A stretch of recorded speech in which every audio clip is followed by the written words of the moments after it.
What is going on, everybody? How are y'all doing?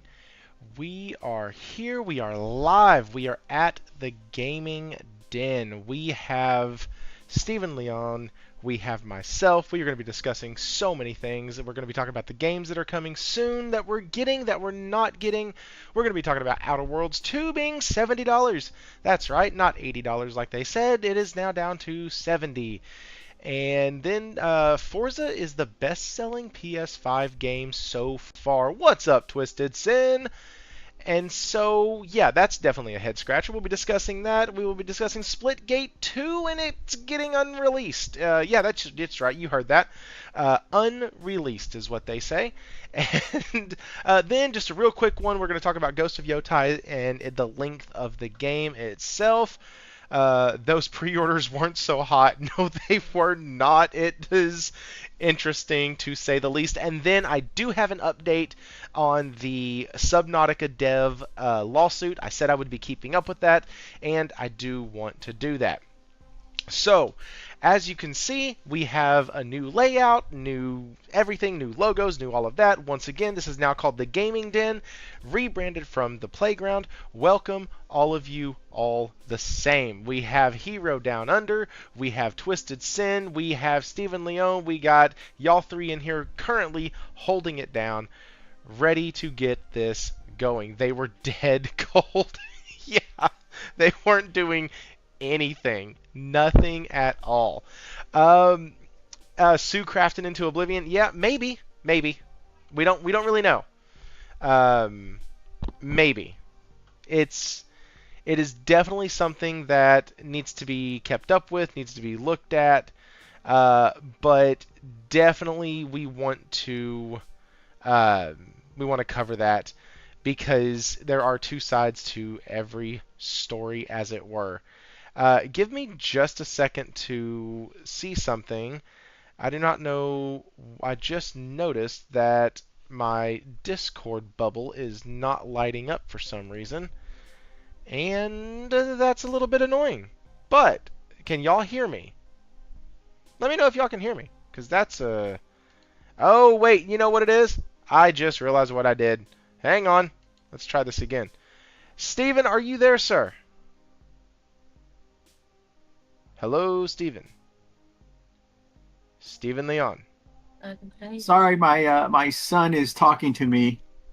My son was talking to me. Oh, fair enough. No, that is totally fine. He's being a goofer. They're really good at that. I forgot how old they are, especially when he's 17. He's going to be 18 soon.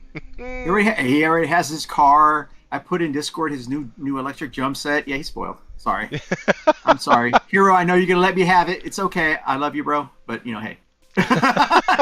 Hey, listen, Hero is always in the top fans. We got all of y'all here.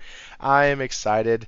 I am going up against somebody who has a little bit bigger following than I do. So this should be an interesting show tonight.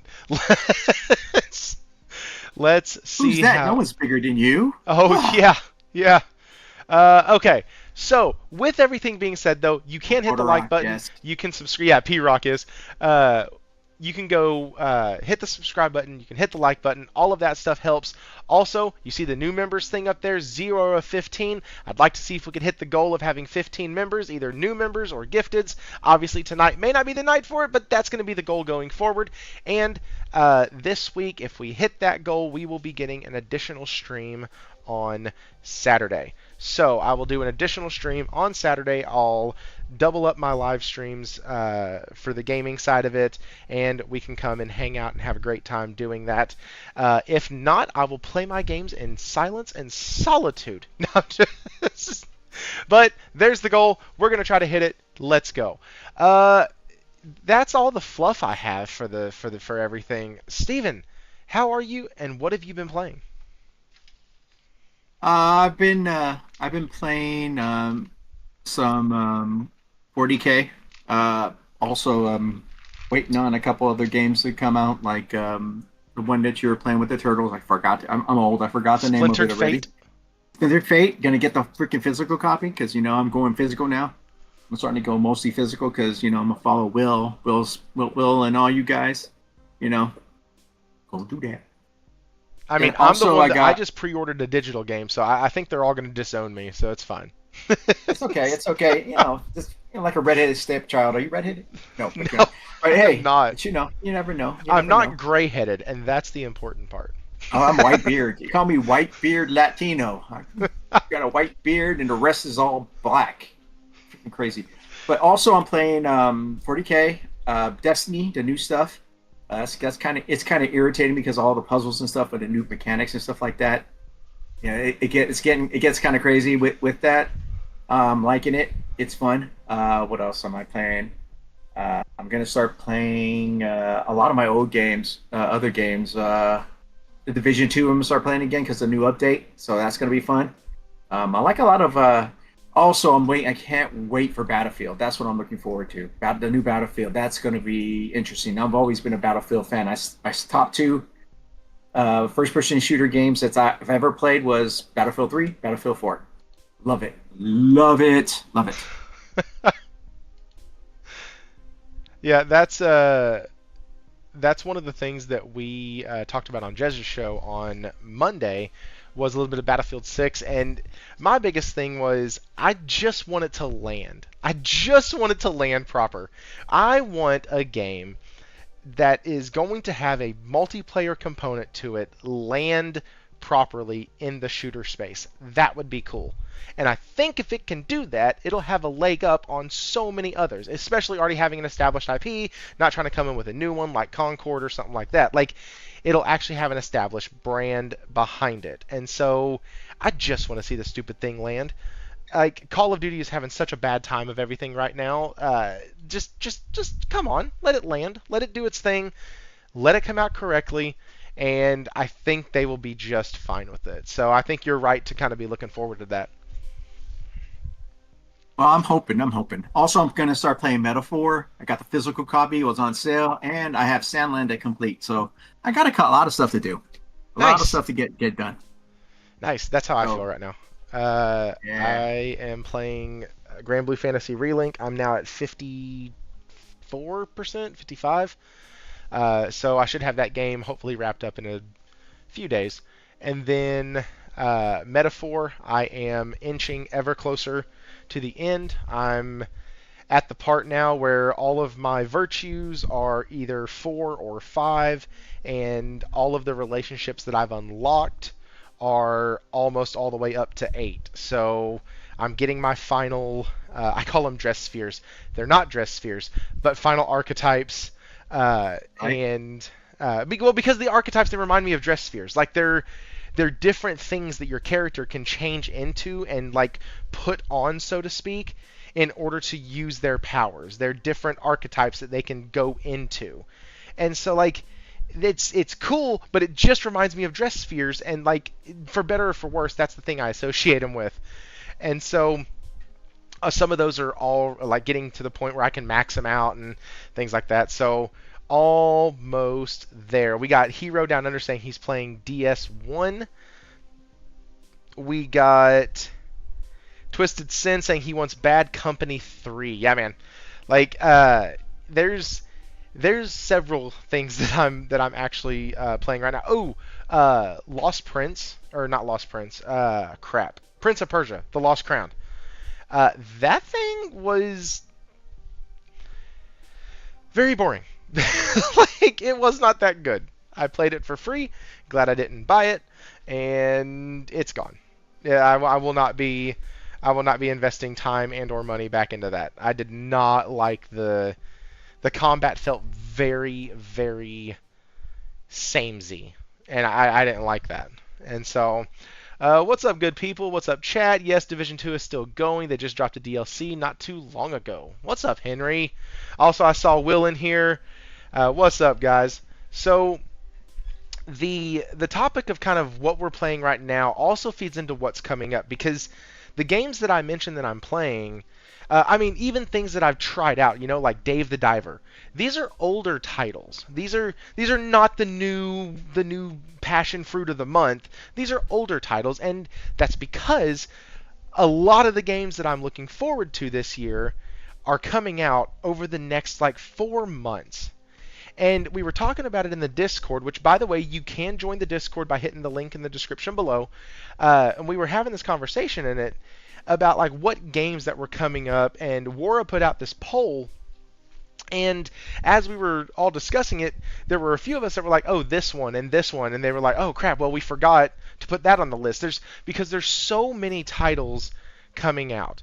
And it even got to the point where there's Gears of War coming out 2 days before Lost Soul Aside, 10 days after Shinobi, which is 2 weeks after. Crap, what else is coming out August 8th?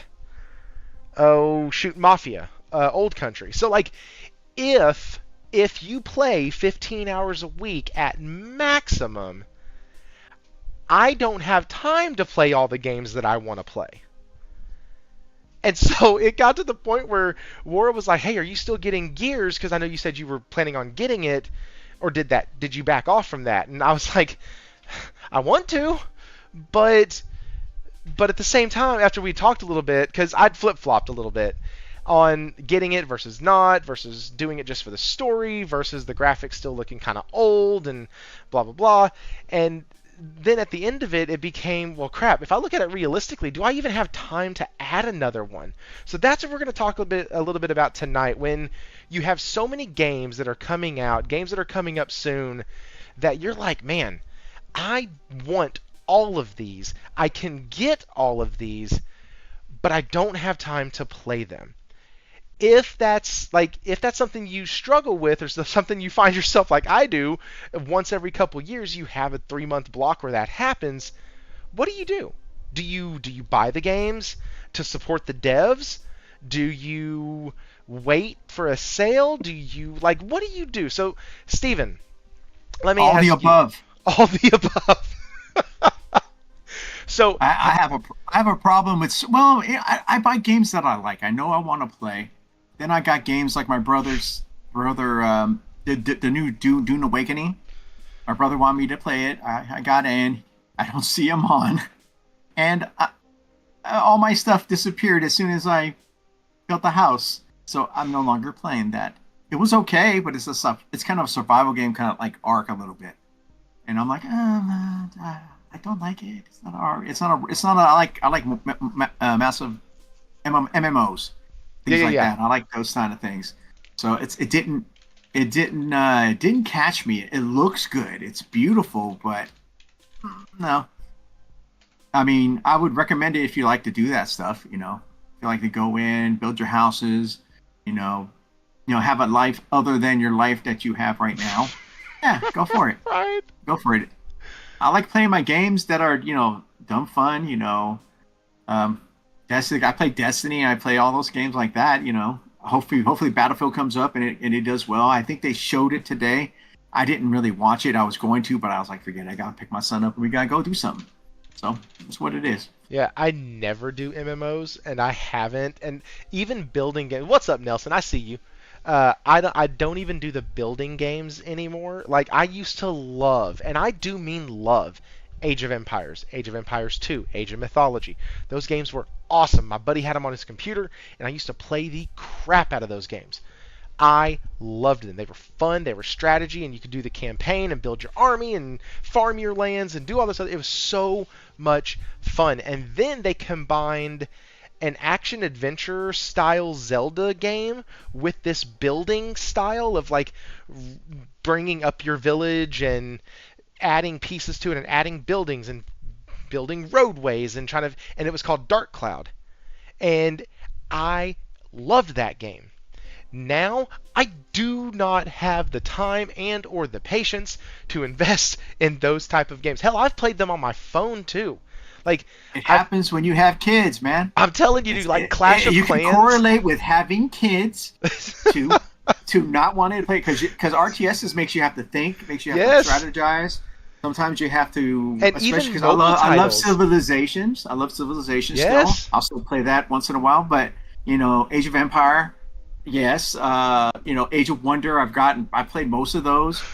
Even the old Warhammer ones back in the day, regular Warhammer, not the Warhammer for 40,000, 40K. just the regular original Warhammers. Yeah. I used to love playing them, and then I started playing. I started playing what's it called? Total War, Warhammer, and stuff like that. And that Oh just yeah, yeah, kind of yeah. was like, oh, it's way too much. I'm like, okay, I'm getting old. I really can't. I'm I getting need just old. I just need instant gratification. Actually, maybe I'm reversing to young because that's what happens with my kid nowadays. He wants instant gratification. Never mind. I'm becoming younger as I grow You're older. no, you're becoming impatient because like Yes, yes. It's the get off my lawn syndrome. I don't even know if it's that, man.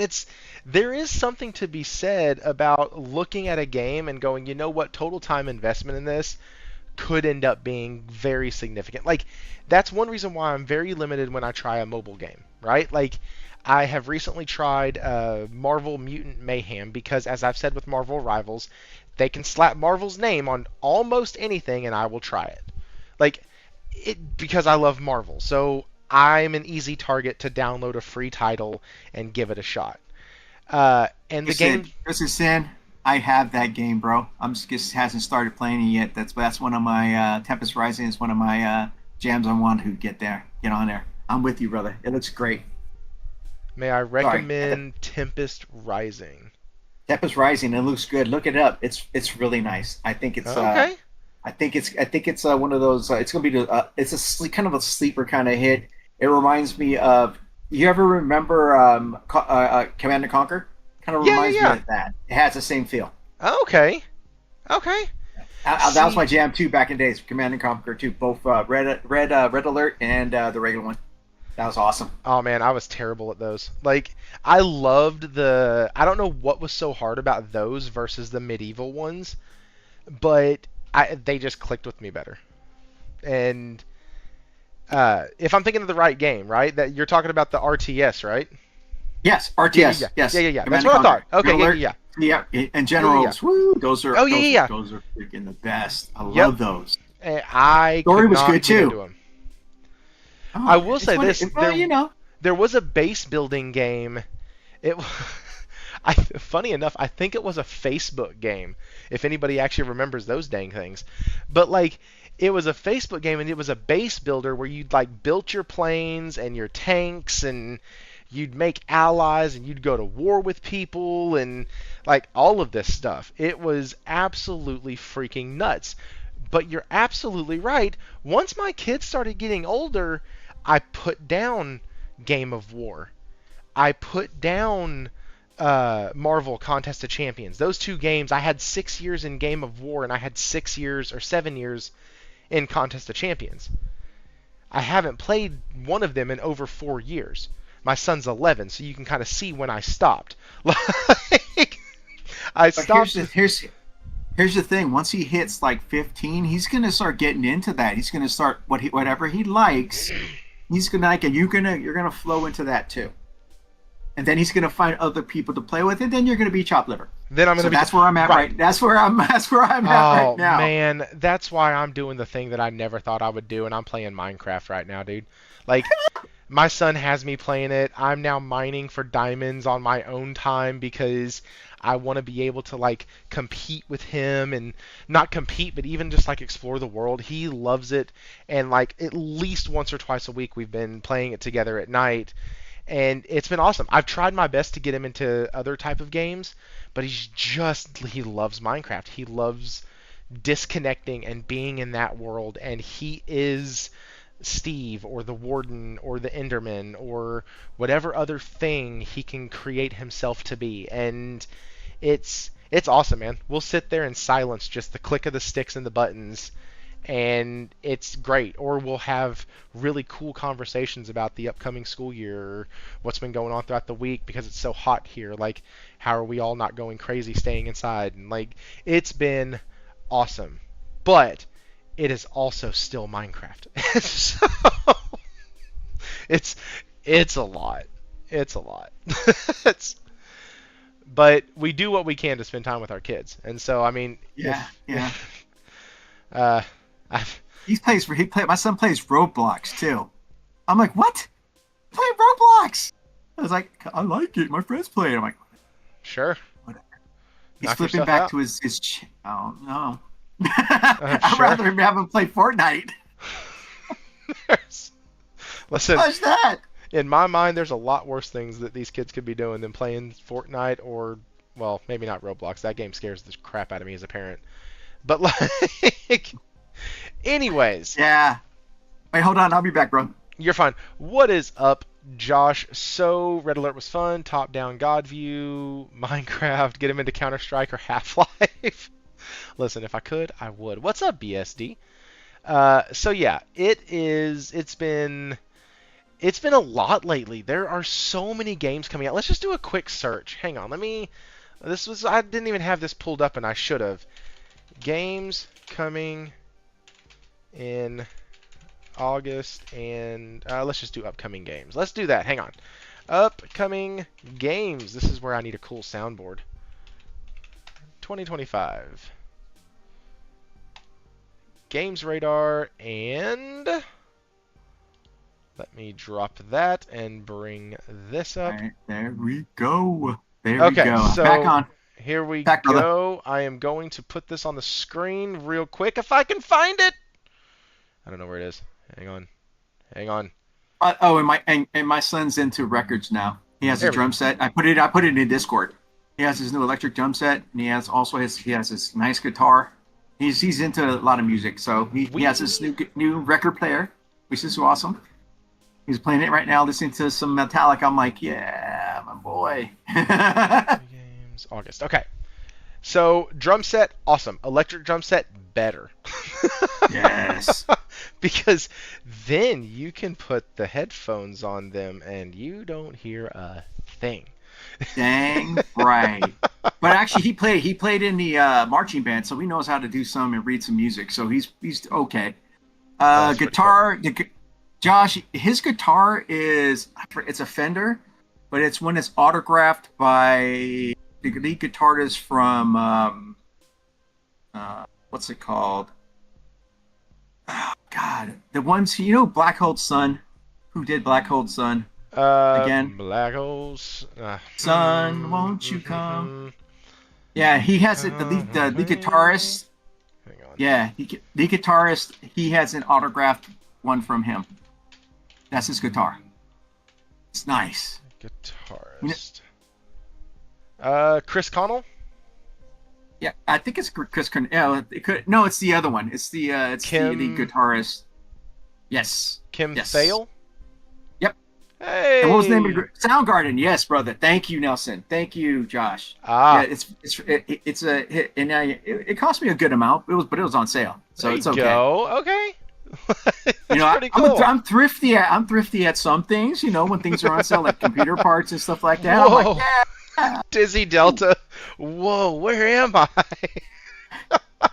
You are in the gaming den. Speaking of that, guys, we have 9 people in here. Please share this out to wherever y'all would normally share out the show before, because nothing has changed except the labels and logos.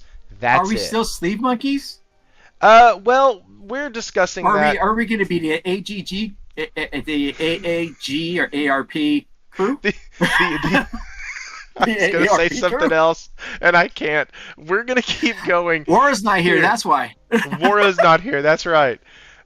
He might be here. I don't know if he is or not. I hope so. I think that love to dude's see been him working on. a ton lately. Amen. Okay, so let's look at this real quick. August 8th, All right, let's we do got it. Mafia the Old Country. August 12th, we have Hellblade 2 that nobody gives a shit about. August 14th, you have Madden 26, which I wish nobody cared about, but that game's going to sell. Then you have... Sword of the Sea may be good. Yeah, I remember seeing that. That looks interesting. Gears That of looks War interesting. That's that one that Reloaded. looks like, yeah. Helldivers 2, Kirby and the Forgotten Land. That's going to do numbers. That's not us though. Like we don't have to worry about that on either. That's gonna be the Fanatics. Yeah. Yeah. The Solid Snake. I actually got that don't on know pre-order. how that's going to do. Got that on pre-order. I'm a Shinobi Snake Art fan. of Vengeance, Lost Soul Aside. Did Shinobi Soul get Aside moved too. down? I think they did. I I thought they did. I thought Shinobi was like coming out the earlier. 18th or something. No. Oh, that sucks. I thought it was the 18th. I thought it was mid-August. Okay. So, just in those, I counted 7 that are kind of all across the board, different genres and things of the such that have a chance to sell pretty good numbers and to do really well. Alice in Chains, Soundgarden, and Stone Temple Pilots are some of my favorite 90s bands. Yes, sir. Uh, but like the problem is you can't, unless you are a professional gamer, like that is what you do, or you have a way Or your to make, will. or your will, or you have a way to make your necessary income putting in minimal hours of work. Okay? So a person who, let's say, they're a trader or whatnot, and a lot of their stuff is tied up in stocks, and they make just dividends off their stocks and all that crap. Fine. I'll believe you that you can get all 8 of those games, 7 of those games, in the month of August, ranging from 20 to 100 hours each, and beat them all. Outside of that, though, you got to make a decision. You got to start wondering, what are we getting, what are we not getting? And honestly, it makes it hard when these games keep moving and shifting and their release dates keep going. Like, Lost Soul Aside was back earlier in the year, and now we're over here in the end of the year butted up against Shinobi Art of Vengeance, which was already one that I wanted to play. Helldivers 2, those guys on Xbox are gonna want to get that game. I am telling you right now, that game has the potential to do really, really well and knock the doors off. And before you say it won't sell that well on a separate console or on the Xbox because it's a PlayStation title or whatever, Forza Horizon 5 has sold extremely well on the PlayStation this year. And I mean to the tune that it is the highest selling game on the PlayStation this year so far. So there is a possibility there that we're going to have a lot of people in that game. Metal Gear Solid, nostalgia is a hell of a drug. It's going to do numbers. There's so much stuff coming out. The BSD said the Helldivers needed the reinforcements. I just don't know how many they're going to get. If it's not on Game Pass, it won't be. It may not sell, man. I'm sorry, I don't have no hope for Xbox. I mean, Xbox fans for doing that. But any of this stuff, if it's not on Game Pass, they won't. But of any title, I think that one has the ability to hit the numbers. Whatever they might be, I think it has the ability to do it. I think it like what Josh will. said. I think if it does hit like 2, it's okay. But here's the thing: they're not going to make your money back. Even with Gears of War, I don't see it hitting 3 million. I'm sorry, I don't. You don't see 3 million players on the Xbox platform to go, yes, I want to buy that. No, I can see that. But Gears of War Reloaded. Yeah, I don't think you get a hit. I mean, it's throwing spit into a fire and trying to see if it's gonna freaking put it out. I don't see that. It's one of those things where it's a little too late, and that's why they're running the way they're running. They're running to third party, and they have to make their money back that way. But it's a little too late, I think. Yeah, I don't know. I'm hoping it's that they can survive. It's pretty interesting because I kind of want to be one of the ones to get it, like day one, even if I can't play it day one. But at the same time, I think there are a lot of people like me because it's coming out in a crowded area. That's like, you know what? I can go play one of these other games that I want. I can go play Dying Light the Beast. I can go get my Madden on with my buddies. I can play Shinobi Art of Vengeance, Lost Soul Aside, Metal Gear Solid Delta. Like, I can play all of these, and those are new experiences or rebuilt from the ground up experiences like a Metal Gear. Maybe that's a title that you wanted to play way back in the day but never got into. Same thing. It could still detract from Gears of War. And so I think that Gears of War has the ability to sell about 1 million, maybe 1.5. I don't see it doing Forza numbers and hitting any... you know what? I don't even think it'll break 1 million now that I'm actually sitting here thinking about it. Because when I keep telling folks that I'm excited to play it, they're like, well, you're excited to play a remaster of a remaster? Like, or a re-release of a remaster? And I'm like, well, I've never touched it before. And I'm finding that there's not many people out there like me who have never touched the game or the series ever before. And so, I don't know. I'm kind of wondering what's gonna happen with that. But so out of this list, out of just the games for August, what are you grabbing? And chat, you can answer along also. Steven? Okay, so we'll wait for Steven to get back. But in the meantime, I'm grabbing Mafia the Old Country. I am grabbing Lost Soul Aside. I have Mafia the Old Country and Lost Soul Aside already pre-ordered. One's digital, one's physical. And then it is Shinobi Art of Vengeance and very possible Gears of War Reloaded. The thing that hurts the most is that I would have to complete all of that by the time Ghost of Yotai comes out, which is October 2nd. That gives me 30 days to complete most of those titles. And I don't know if I can do it. But I'm sure as heck going to try Mafia, LSA, and Shinobi. That's right. That's right. I've kind of been that for a while now. Shouldn't be hard. No, and here's the other thing. I think that Shinobi's going to be a smaller game. We do know that Ghost of Yotai, given the... what am I trying to say? Given the reports from the developers, it's going to be just about the same length. So what they say, this is from Zarmina Khan, what they say is we feel that the experience of playing through Ghost of Yotai, whether you're ripping through the story or just somebody that likes to go through the whole world and explore, or you're that platinum hardcore or hardcore platinum chaser. That's Josh. It is going to be a similar experience to that of Ghost of Tsushima. We expect in terms of time commitment. Ghost of Tsushima takes around 25 hours to complete the main story. The Platinum takes 50 to 60. If you get lost and go explore, this is not in the article, but if you get lost and go explore, you will easily put 100 hours into the game on Ghost of Tsushima, which means they're expecting this one to do, yeah, you will, they're expecting this one to kind of do the same in terms of numbers. And like in terms of play numbers and how long it takes to beat and all of that. So we have a massive, massive world to explore, and that's going to be super, super exciting. I am excited about that. Steven, are you back yet? I'm back. Had to just talk to my wife. She's on a business trip, so That's she's totally doing fine. her thing. So I'm looking forward to Ghost of Yotai. I'm Okay. looking forward to it. It looks amazing. I can't wait. Can't wait to that. Shoot, I got like Gears. I'm ordering Gears. I said I wouldn't do it, but I'm buying it anyway. I'm probably gonna get Borderlands 4 for my son. There's a couple like Last of Us I pre-ordered already. Let's see. I'm probably gonna do Sword of the Sea. I haven't pre-ordered that, but I'm looking. I'll probably do that on PC. Let's see. Mafia. No, I'm not too into Mafia. I never have. Sinuous Sacrifice. Yeah, if I wanted to go to sleep for 5 hours, yeah. Man, that's pretty. I got a lot of that stuff, man. Yeah, Sword of the Sea looks freaking good, dude. I like the aesthetics. I had to remind myself what the game was.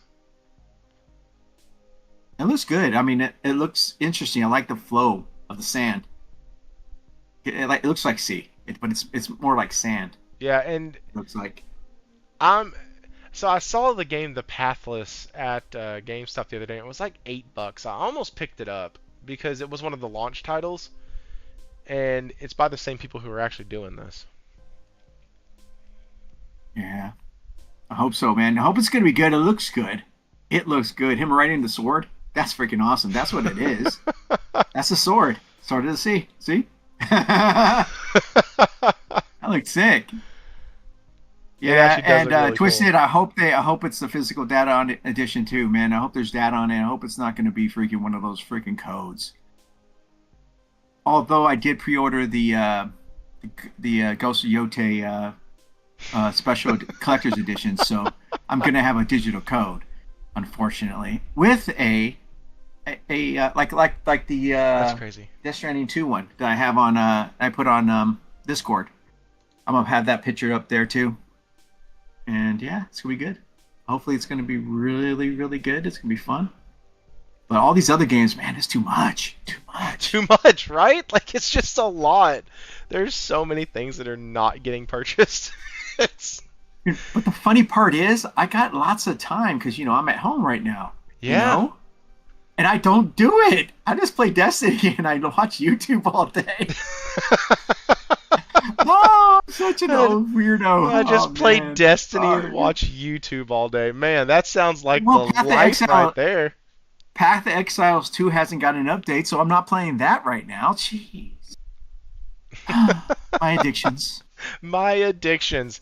And then, going on, we still have things coming up like Borderlands 4. People can say what they want. That has name, that has power, that has marketing at least. Like people were talking about it, people are interested in it. It's a good franchise. You have what was the other one? Final Fantasy Tactics: The Ivalice Chronicles. That is one that Josh is really excited about. I know there's other members of the community who are excited about it, and found out today through an article that was posted in the Discord, they lost the original source code. They didn't have didn't have it anymore, so they literally had to rebuild this thing from ground up. So that's really cool. Instead of using an emulator or anything like that, they seem to do it justice. And so that's going to be really cool to see. Sonic Racing Crossworlds, that's a game that I think I'm going to purchase so me and my two sons can play together. Then you have Ghost of Yotai. You got a Pokemon game coming out, Ninja Gaiden 4, Outer Worlds 2, Dragon Quest 1 and 2 HD remake. And they're actually missing quite a few things on here. Like Trails in the Sky FC. That is coming out in October 20 something, I believe. Like there are so many games that are coming, so many things that this isn't like a all-inclusive list. And when we look at them, just remember, like you don't have to purchase every single thing right off the bat. You really don't. Is it nice? Is it like for me? I am purchasing Trails in the Sky FC, even though I probably don't have an extra 100 hours just lying around in gaming time to play it right when it comes out. But I want that studio and I want that team. I want Falcom to know that hey, there's an audience over here that wants those and they want them now. And so I really want to kind of be a part of that to show that hey, listen, we do want them. We do want them. But yeah, so y'all been really interactive in the chat. Doom pissed off a lot of people. Well, yes. I like Doom. What's wrong with Doom? God, it's Doom. People just Who said that it cares? didn't have any replayability like the last one. That was Yeah, the I biggest agree. knock I that I agree. saw. Like people said, once you were done, I you were agree with done. that. I like the story though. The story was cool. It was interesting. Which The continuity wasn't really there, but I like the story for what it was. I okay, mean, I'm so I'm, so I'm a can I simple say type of this? dude.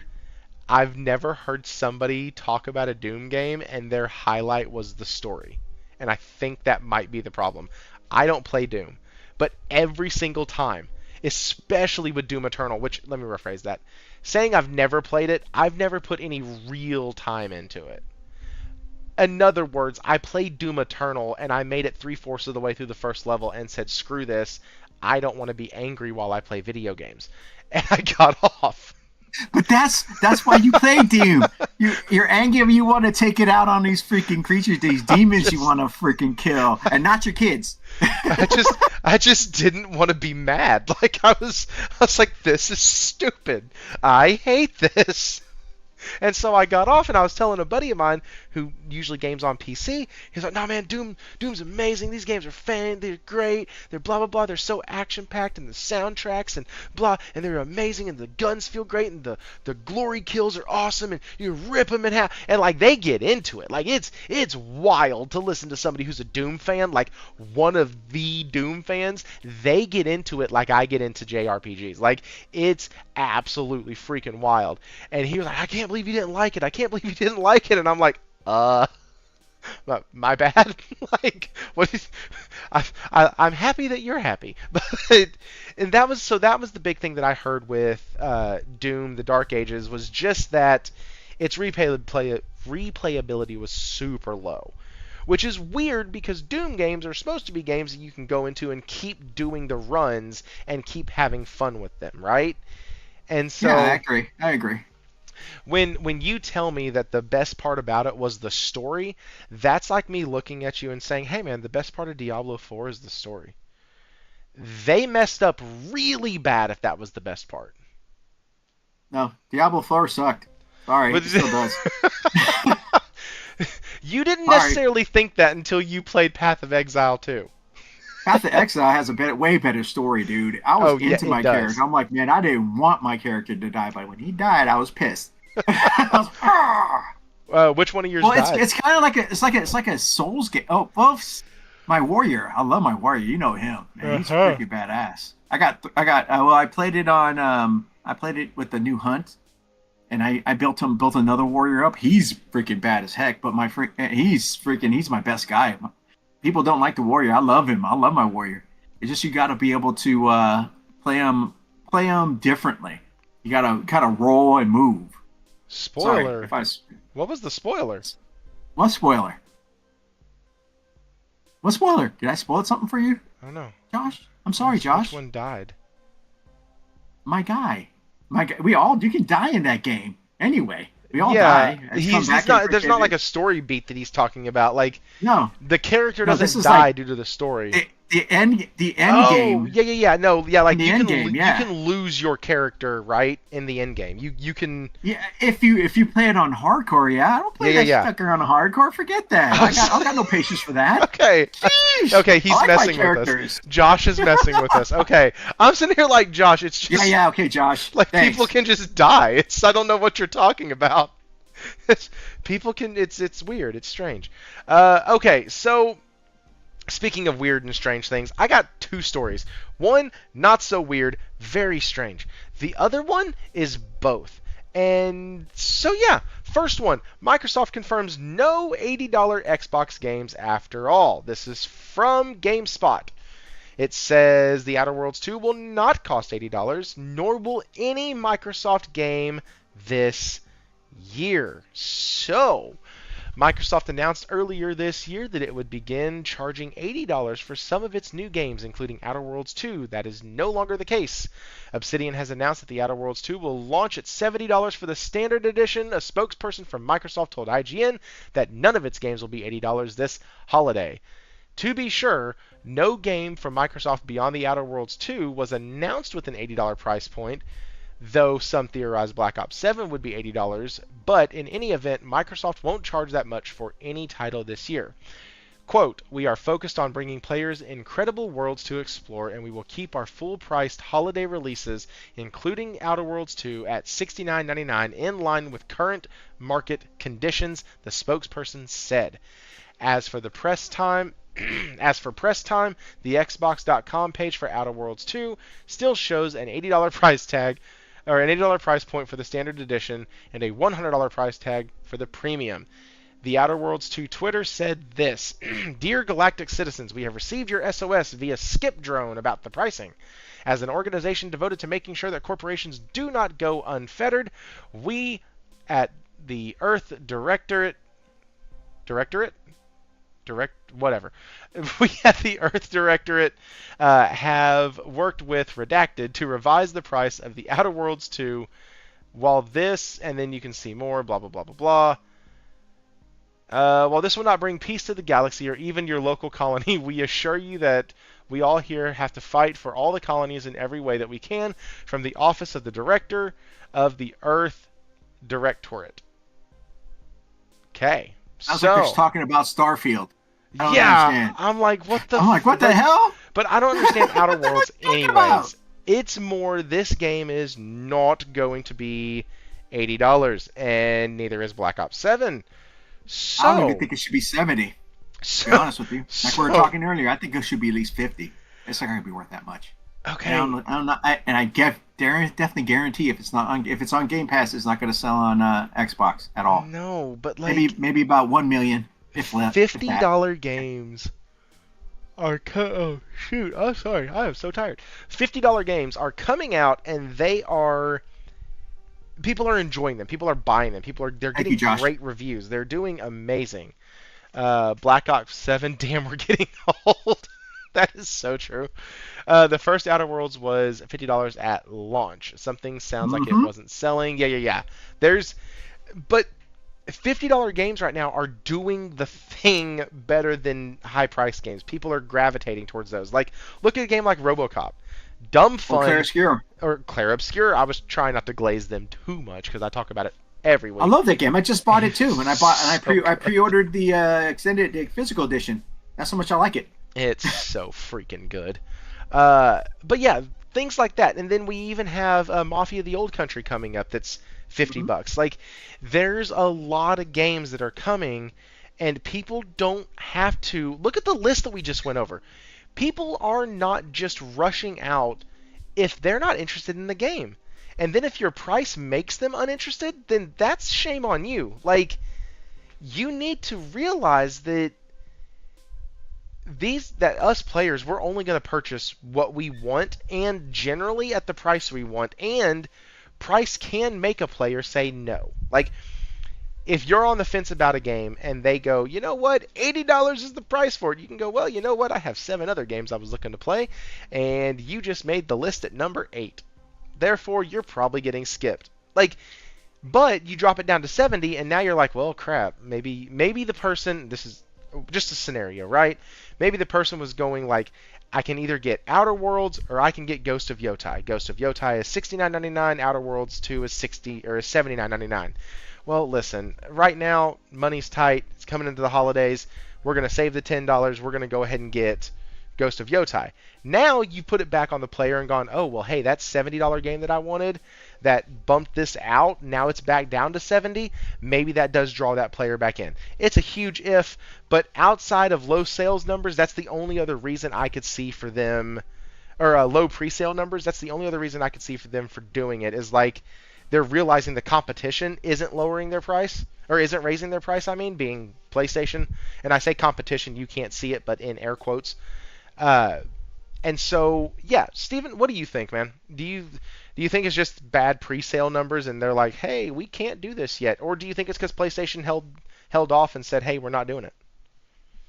I think it's just they didn't get the pre-order sales that they thought they would get, and they counted on the nostalgia of the actual game.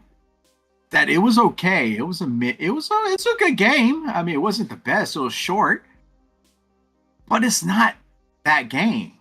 Yeah, and I agree with Josh too. I think it is both. Also, you gotta also think about too.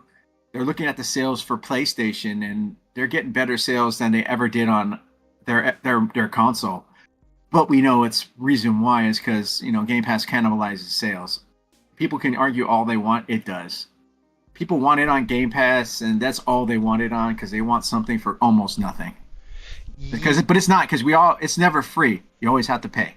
It's, listen, my dad used to tell me something when we'd like go to the grocery store and they had the free samples out, right? And as a kid, like even my kids do it. They love that crap, right? It's so fun for them. They go there and they're like, "Oh, I get juice, or I get an apple with peanut butter, or I get a little pizza pocket, or I get whatever," Costco. right? Right. The Costco or Sam's still do that. Back in the day, that Yep. was everywhere at every grocery store that you went to. Local, big chains, they all had them, and it was a way to get you to do impulse buys. Well, as a kid, those things were a blast. And I forgot where I was going with that. Um, Help me out, Steven. This is the benefit Oh, of being the co-host tonight. it's a blast, but there's always a cost that Oh, comes thank with it. you. Yeah. And I was like, I always would go back for more. And my dad used to get so frustrated because he was like, hey, son, like, somebody paid for that. I was like, no, no, no, Dad, it's free. It's free. And he like drilled it into me that like, no, son, there is nothing free in this world. Even when somebody gives you something, somebody else paid for it. Somebody else built it. Somebody else Mm-hmm. did something. There is some amount of money that went into it at some point. So there is nothing free. Therefore, the things we have, even if they were given to us and we didn't buy them with our money, we should take care of. That was his whole premise of like all of it. Or we shouldn't overindulge on it just because it's free and because we can and not spend anything on it. Like that was something that he had taught me a long time ago. That's what I keep trying to teach my kids about, like purchasing stuff from like stores and things like online, like the Minecraft store mainly. Like Yep. he's like, Dad, it's free, it's free, it's free, and I'm like, Mm-mm. yes, but it's getting you into the habit of purchasing this Yep. and of going here It's to tricking you get into this. purchasing it. And then sure enough, dude, a couple months later, he was like, Dad, there's this skin. It's $1.99. Can I get it? Can I get it? Can I? I was like, dude, fine. And so we got it for him. And like, it's just the whole thing, man, that there's value to everything and nothing is free Hmm. in this world. Nothing. It's like a drug dealer.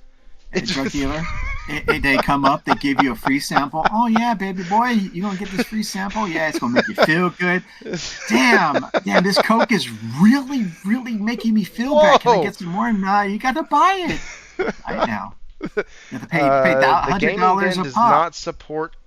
You mean Coca-Cola? You never mind. You said Coca-Cola, yes, yeah, yeah, yeah. You said Coca-Cola in Coca-Cola. air quotes. Yes, Coca-Cola in air you don't want quotes. to overindulge in Coca-Cola. That makes total sense. No, it's special. But you understand what I'm saying. I, It's I just do. it's I just do. that's what it is. That's what it is. I'm sorry, it's an old analogy, man. I mean, I grew up Sure. around people like that. Whenever I hear Sorry. somebody talk about that, I always think of well, I can't even say his name anymore. The Bill Cosby skit when he talks about, I never understood people who will work throughout the week just to go get plastered on the weekends to drag theirself in on Sunday night going, oh my God, I can't wait to go back to work tomorrow. Like, and he starts talking about, well, cocaine. And he's Yeah. like, people are like, Yep. it enhances your personality. What if you're an asshole? That enhances that. Then it Come enhances on, that. now. Then you're worse. Mm. Sorry, I had to get something to drink. Oh, I'm snacking on those moonshine fruits that I Oh, had jeez. showed you on. I'm munching on those. Those are good, dude. Those are hella good. I'm like, You put that picture in the Discord, and I was like, those things are delicious. they're dangerous though, They're brother. so Wait till I get the good. pickles. I hear if Hero's still on, I'm gonna get the pickles and I'm gonna let him know. Hey, this is Oh, what's going on. Not it's Hero, but Henry. I'm sorry, Henry. Yeah, yeah, Henry. yeah. Henry, Hero, they both start with H. No, just Oh all man. right. So, $80 games. I think a lot of the reason was that PlayStation didn't bite from that apple just yet. Uh, I feel like that literally set the tone for like, okay, nobody's gonna buy our games now because But why would they? the market leader said no. Yeah, Like, and and the market leader is Sony. Why do it? right. I see all these podcasts and all these other things. I watch what's it, Vault Gaming or something, and some other people, and he comes off. It's like, why should we Sony, not we, Sony follow the last place person that's it's not working for, and they're grasping the straws and putting things on to your platform to make money off of because they finally realize that they messed up and now they need to try to make the money back. But people say, oh, they're a multi-trillion-dollar company, but $80 billion is still a lot of money to them, regardless of how much they have in assets and other things in stocks. It doesn't matter. It's money. Billions of dollars is money. It's a lot of money for us. Maybe not for them, but it's still money that they need to make back. It's Yeah. crazy. You can It, you have to think. oh, come on. Yeah, but yes, I mean, Microsoft is a multi-trillion-dollar company, but they also own.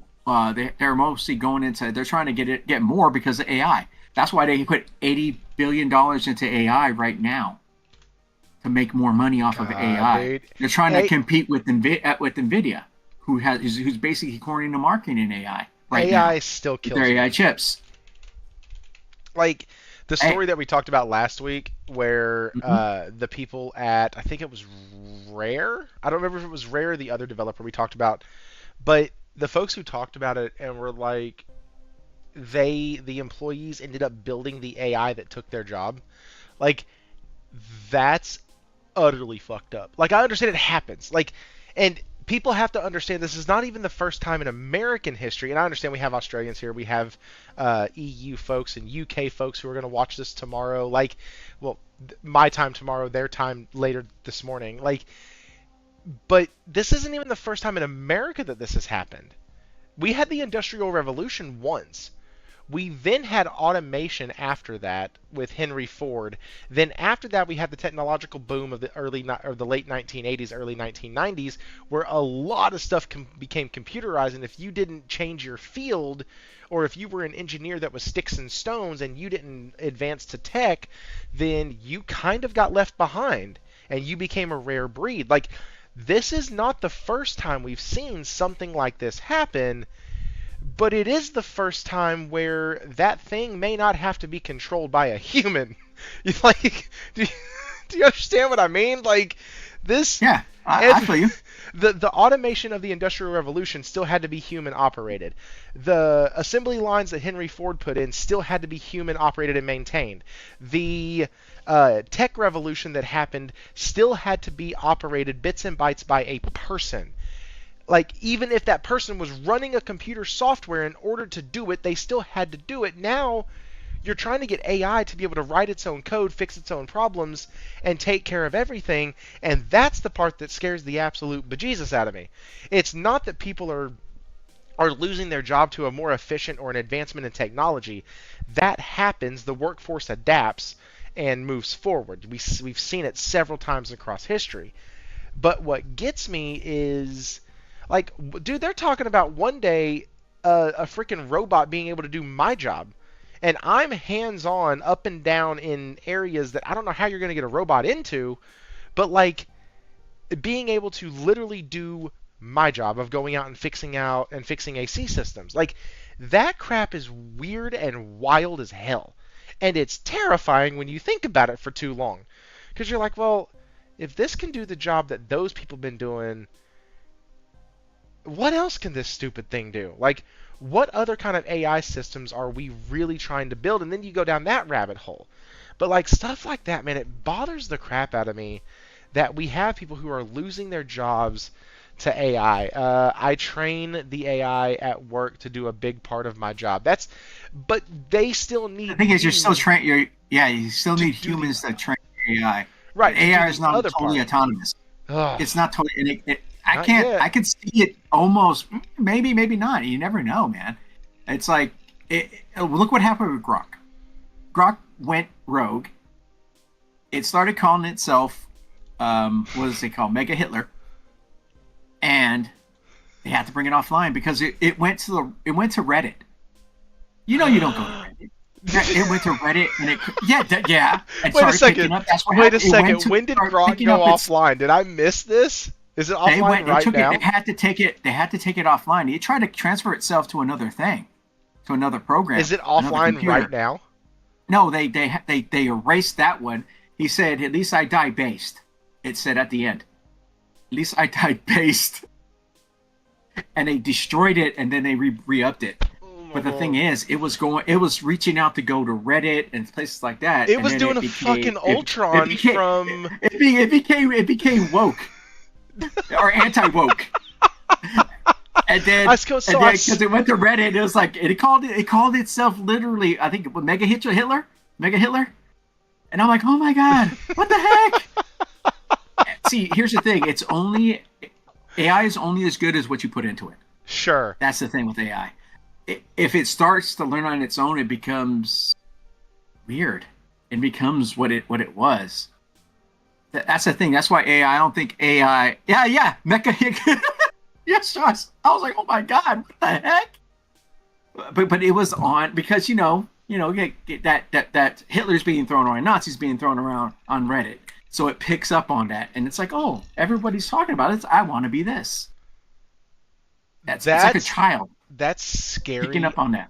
It is scary. Shit. Like, because all I see. Destroy it.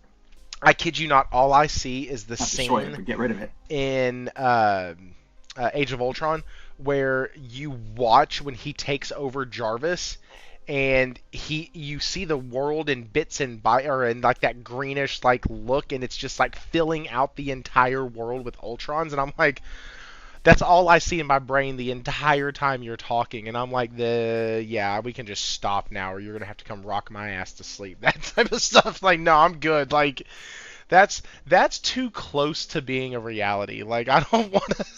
I don't want to be here no more. Like that's how that is. I don't want to do this anymore.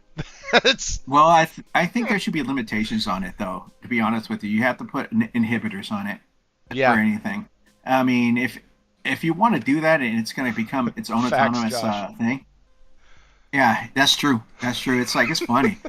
That's funny. They want to shut down the anti-woke Yeah. AI, but they want their what is it? Microsoft? What was it? No, you Google's that you put Hitler and it showed like it was like Nazis and it was like black people and I'm like, what the hell? Are you in freaking Call of Duty What or are what? what are What? we doing? I'm not saying it's bad, but it's weird. It's just We're weird. not And it's saying the it's bad. program. It's the programmers though. It's who's programming it. It's who's implementing these things that trains these things. You got to get people who are competent. Unfortunately, a lot of people aren't That's competent. true. I'm not competent. I wouldn't want to do that either. It'd probably be an old dude saying, "Get off my lawn."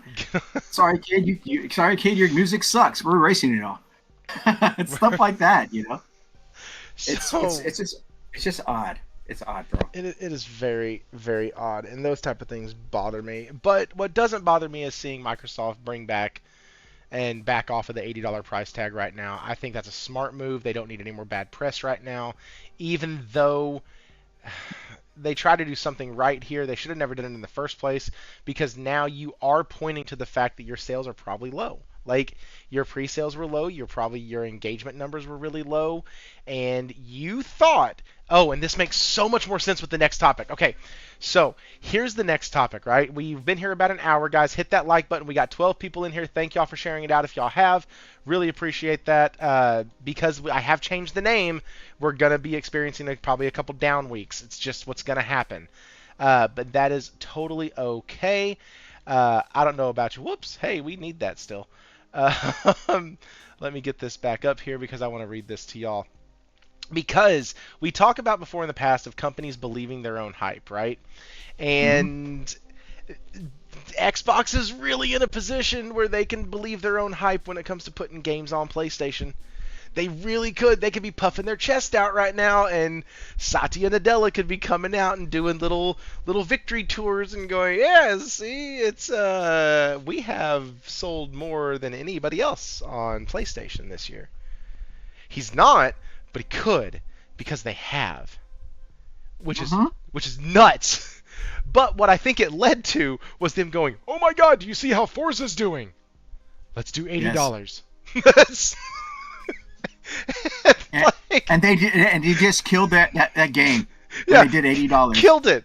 And now Folks they're were like, "Oh, like, let me yeah. backtrack. Hold on." Folks were like, "Oh, sick, Forza, yeah, Outer Worlds, that's cool. $80, f you." Like that's the transition that went through. Like that's how that happened in my brain. And I think two things happened. One, the pre-sales for Forza Horizon were out of this world, beyond their expectation. I think that really set them up to believe their own hubris. The other thing that I think really solidified they couldn't do $80 was the fact, and I will stick to this, that Ghost of Yotai did not have the $80 price tag. I think if Yotai had the $80 price tag, they would look at Outer Worlds 2 and go, same, first party, here you go, deal with it. Like I have this weird feeling that they were waiting to see what Sony would do, and when Sony said no, we're going to do $70 for one of our top tier tent pole first party games. But Nintendo, yeah, I doubt Obsidian had a But choice. Yeah, most of and most people that buy a Nintendo, they're fanatics anyway.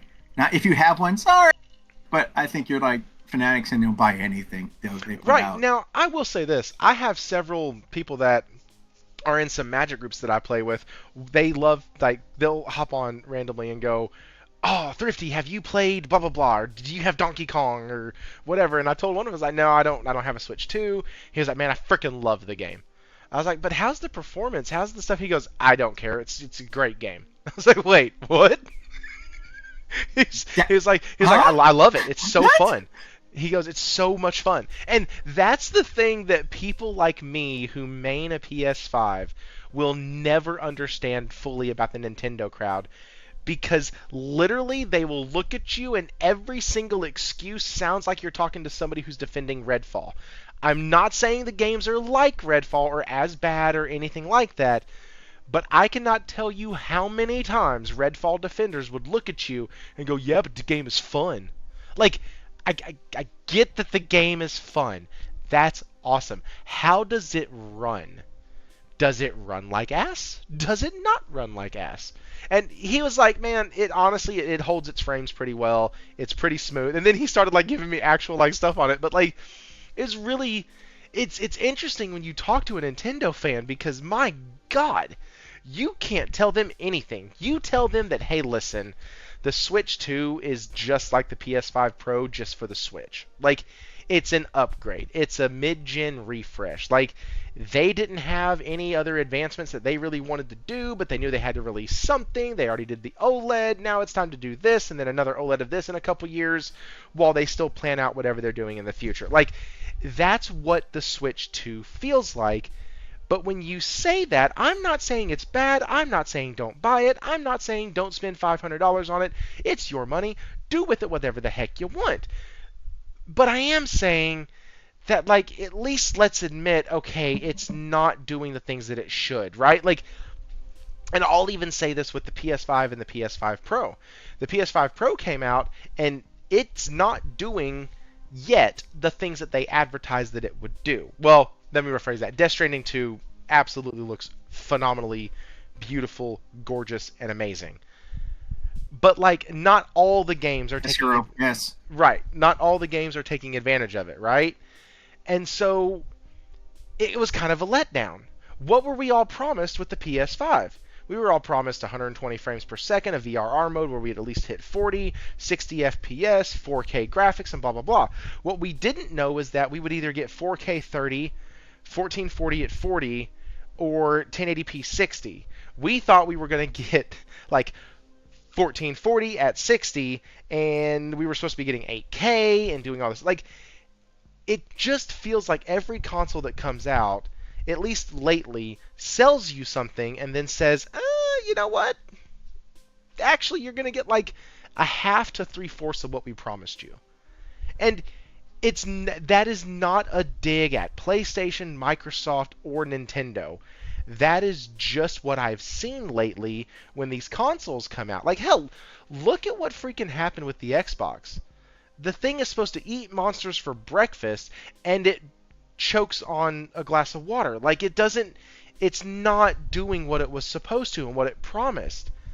The Series S, same thing. Now, the Series S, Ray Charles could see what that thing was going to do. But, like, it's still not doing what it promised. And so it's just frustrating to see when these companies come out and say, like, hey, this is the next best thing and we're charging X amount of dollars for it, and then you get it and it does three-fourths of it. You're on your own. I'm not saying it's not in every game. I'm saying a lot of games are not taking full advantage of the Pro, or I'm not seeing it across the board. I do, Nate. I'm not. Nate, I got two pros. Yeah, I got two pros. One for me, for my son. And I love it. It's great. Can't it looks wait good to on play my Ghost of Yotai. 240 hertz monitor. It looks great on it. My widescreen monitor. Amazing, dude. It looks just like almost like my PC. My PC is a pretty beast too. I build my own stuff. I love it. I love my PS5. I play my games on PS5. I play my games on my PC. I got 3 Switches. Nate. I got freaking game pads and stuff like that. What's it called? The Steam Deck. I got everything I need. I love it. I just don't have an Xbox because none of that shit appeals to me. And to be fair, I fully understand that I have skipped certain titles that would probably look absolutely breathtakingly amazing on the PS5 Pro. I completely get that. I fully understand that. It's my fault, so I can I can say that 7 months, well, hell, almost three-fourths of a year later, there are games coming out that are taking full advantage of the PS5 Pro, and they're doing updates behind the scenes with the AI software and with the PSSR technology and all of that. So I'm not saying it's a bad purchase or it's a bad system. I am saying that at launch, it didn't hit the ground running like I thought it would, and that's it. Like there's no other caveat needed. I just didn't think it didn't hit the ground running like I thought it would with what's it called? Not acquisition rates. Yeah, development acquisition rates, conversion rates. Conversion rates, yes, conversion rates. I think that's what it is, conversion rates. Basically, I thought more developers were going to be able to jump onto it a lot faster than they have been. And, like, we've seen it giving certain games fits, and we've seen it playing other games super well. Like, Expedition 33 running on the PS5 Pro is a chef's kiss. Beautiful. Gorgeous. Beautiful. Gorgeous freaking game. Death Stranding 2. I can't tell in the clips that I'm watching if it's a cutscene or not. I might never know, because it's just that good looking. But anyways, Xbox is in a position where they get to believe their own hype, release these titles at $80, and then go, oh, wait. Not every game is Forza Horizon 5. Shoot, Forza Horizon 5 isn't Forza Horizon 5. Well, that's what I thought too. But it's good. Oh, it looks great. I loved it better on PC. Unfortunately, it looks better. Yeah, but I'm a PC gamer too. It still sold 3 million units on the PS5. Yes. Which makes That's it good. the top-selling game game on the platform thus far. It's beaten titles like Monster Hunter Wilds at 2.9, Assassin's Creed Shadows at 2 million. Like, that's great. That's amazing. That just goes to show us, us that's why I can't wait for PlayStation fans, we buy our games. We buy games. That's why they're coming and bringing it onto this platform, because they know we buy the games because they oversaturated their every game, right, Steven? No, we don't. We buy good games. Good games, the ones that we know. Now, if they put Starfield, I think it'll sell. I think I would buy. I like Bethesda. I would probably buy Starfield. I think with the success of Oblivion, I think that I think now is the best time, because they did Oblivion and folks were like, "Oh, that's cool, that's awesome, yay," because we buy shit. Zero Steel said it's because we buy shit. Yes, I love that sentiment, because we buy. Listen, shit. even my cheap ass that doesn't buy a lot of shit because I don't like wasting money on games that I can't get to right away. We love you. Like even me, I've recently spent like $150-$160 on video games over the past couple months, and it's because there's games that I wanted that went on sale that, guess what? I buy shit. Like, that's just how this works. Now, yes, 2 of those games were put together under $7, but that's because they were purchased on Steam, and it was $1.99 and $3.99. But whatever. Like, you gotta do that, man. Oh my god, dude! Arkham Origins is so fun. It's so fun, and Final Fantasy 13. I understand. There's one of my buddies, Aces, is gonna watch this afterwards. He's over in the UK. Awesome dude, can never catch the show live. He's going to watch this afterwards, and he's going to leave a comment right here on this timestamp. I guarantee you. And he's going to railroad me for saying this. But, yes, I fully understand that I can purchase Arkham Origins and Final Fantasy 13, the entire set, on the PS3. I also know that if I play them on Steam, they're going to look a shit ton better. And that is no lie. Yes. Like, you're starting to understand. You're understanding the master race. I understand. No, I am understanding the way a PC can take older games from the PS3 and PS2 era and make them look absolutely... I'm not going to say gorgeous. It'll make them look respectable. It'll make you go, is this game really 14 years old? Like, because that's how I felt when I was playing Arkham Origins. Like, is this game really over 10 years old right now? Because it doesn't look it. And then you get to a cutscene and you're like, oh dear God, please stop. 30 FPS at 720. Please quit. Please stop. Please. Because it's just baked in. It's just what it's going to render at. And Yep. it's so bad. So grainy and jarring. And I'm like, oh. But then you go back to the normal stuff and it's like, oh, okay, yeah, this is great. Square Enix, on their everything got upgraded. On their games, everything got upgraded. So, like, all of the cutscenes, all of the everything looks phenomenal in Final Fantasy 13-3 Lightning Returns. Like, great. But back to Xbox, because we have this thing where Forza Horizon 5 came out, and it's doing so good. Do I think there's games like maybe Death Stranding could catch it by the end of the year? A Ghost of Yotai probably will, I hope. That's something we could get into, is what do we think Ghost of Yotai needs to sell to be a success? You got 5 years worth of development. I know we don't have Falky on tonight to give us the number breakdown, but you got 5 years worth of investment. You got... sorry, I was reading Zero Steel's the Zero Steel's chat. You got 5 years worth of investment. What are you thinking? What do you Ghost of Yotai? Are you under 5 million or over 6 5 million. million? You think 6? 5 to 6 million. You think 5 to 6? 6 million. Okay, okay. Yeah. I think that's to be a success, because depending on how much they put into it, it just depends. It just depends. You know, if everybody buys the collector's edition, they'll be freaking just 2 million. You know, it's all good. But no. If everybody gets the collector's edition, we'll be fine. Yeah, but you won't have physical, so I'm gonna be buying both. I'm gonna be buying a physical, and I do have my collector's edition coming for Ghost of Yotai. So Jeez. I just have the mask. I got the Ghost of Tsushima mask, the original. I need the Yotai one. Oh. Yes, I will put it on, if I can find it. I'll put it on Discord and show you. Dude, you can get them next to each other. Yep. Also, I do have the 18-inch. I was gonna say, Venom. yeah. Okay. I got that too, brother. Hey, so you could actually put both masks on either side of the 18 inches of black Venom. Yep. Mm-hmm. That's really freaking sick. It. Like I'm already decorating your office without ever seeing your office. Like in my brain, Shoot, I'm like, I got the other collector's edition of Spider-Man's also right there. That would go right next to it with the scorpion, rhino's head, and all stuff like that. Got all that too.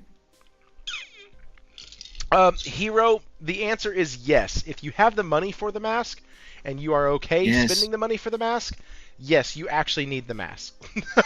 Mask, dude. Both masks are free. The original one, it's made out of actually made out of ceramic. It's freaking dope. And it had a map in there. I mean, what's Granny said it easy. No, he's like, because everyone's sitting here looking at Square Enix to re-release something, and I'm sitting here screaming, can you just give us Final Fantasy 13? I'd buy it. I've just bought it. I actually have the game on PS3. No. The only one I don't have That's the only game. That's the only game I do not like. Okay, so here's why you didn't like it. As a character. Here's why you didn't like her, though. You didn't like this game for 2 reasons, and it's the same 2 reasons I didn't like it, and Josh had to explain one of them to me. Josh. One, the game expects you to know every freaking thing about the game before you start playing the game. I just didn't like the character. But you don't know anything about her. I didn't like her. And so you're I don't lost. care. I just didn't like her. I didn't like her from the beginning. I'm sorry. The second reason why is because she's just a female version of Cloud. That's it. It wasn't creative.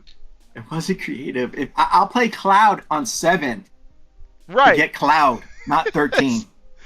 Oh, I'll tell you this. I couldn't stand I like to go back voice. to 10. I love 10 and I love 7. 9 was freaking 8. 10 is so good. 8 was good. 8 was good. 9 was 10, great. One of my favorites of all time. So because and Tactus was amazing. I'm buying that too. Sorry. No, you're fine. Because of the new Final Fantasy Magic the Gathering set, I actually have 2 commander decks now that are based around Final Fantasy X. One is Yuna, Hope of Spira, and the other one is Tidus, Yuna's Guardian. And I play them all the time. I got the special playmats for them and everything. Like that set was like, remember how I talked about last week how I have to budget, like, okay, this is a heavy Mm-hmm. gaming time, this is a heavy Magic time. Like, my two hobbies take hobby precedence. And so, Dude, dude, I wish you were here in my area. I have two play booster boxes. I would have gave you one. I would you send can it to you. ship them. I have two. I could ship one. I don't need two. I'm gonna ship one to you. Give me your address. I got you, brother. Just, Shoot, all my stuff I paid pretty much. It cost me like $200 for it. oh, cool. The cards in there paid for itself. Yeah, The cards in there paid for itself. Yep. And I still have my booster collector's pack right here. I haven't opened yet. I'm hoping for a golden chocobo. That would be 40 Just really grand right there. Oh, dude, Josh, that would be such a good idea. He said release the Fabula Nova Crystallis in one package. So that's everything. That's 13, 13, Yes. 2. That's the Evilise. Isn't that Evilise Chronicles? That's. Mm, Oh, crap. There were is like that 6 games, wasn't there? Type 0, I think, was one of them. Yep, Type 0. You have 1, 2, 3, 4, Nova. 5, 6. Shoot. Shoot. Fabulous Nova Crystals. Yeah, no, is Okay, that here we part? go. Was that part of the one that everybody hated? I'm not sure. Well, yeah, 16. because it included 15. Hang on. All I right, even played gotta figure the this out. fighter, the Final Fantasy fighter one. That was it starts with a D. I forgot what it's called. That was okay. It But doesn't it was like fun. using an ad blocker. Okay, so 13, 13 2, Type 0, Final Fantasy 13, and then Final Fantasy Awakening. Uses a similar setting to Type 0, Final Fantasy 15. Yeah, all the 13 games, Type 0 and 15 technically. Yeah. Okay. So we pretty much got there. That's like, which is really funny. I own Type 0 and now I own 2 out of the 3 Final Fantasy 13 games, and I own 15. And 15, like I've told before, I played right up until about a fourth of the way through the game. Like, people will know what I mean by this, but one of my players had already lost his sight. Like, we had already done some of the side stories with Gladiolus. He had left the party. Like, there's a lot of stuff that already happened with. I've already unlocked a lot of stuff on the map, and then the ending of the story. I was watching something, and it leaked what happens at the end, and I was like, "You've got to be fucking kidding me!" And I dropped the game. I said, "I'm done. I'm not."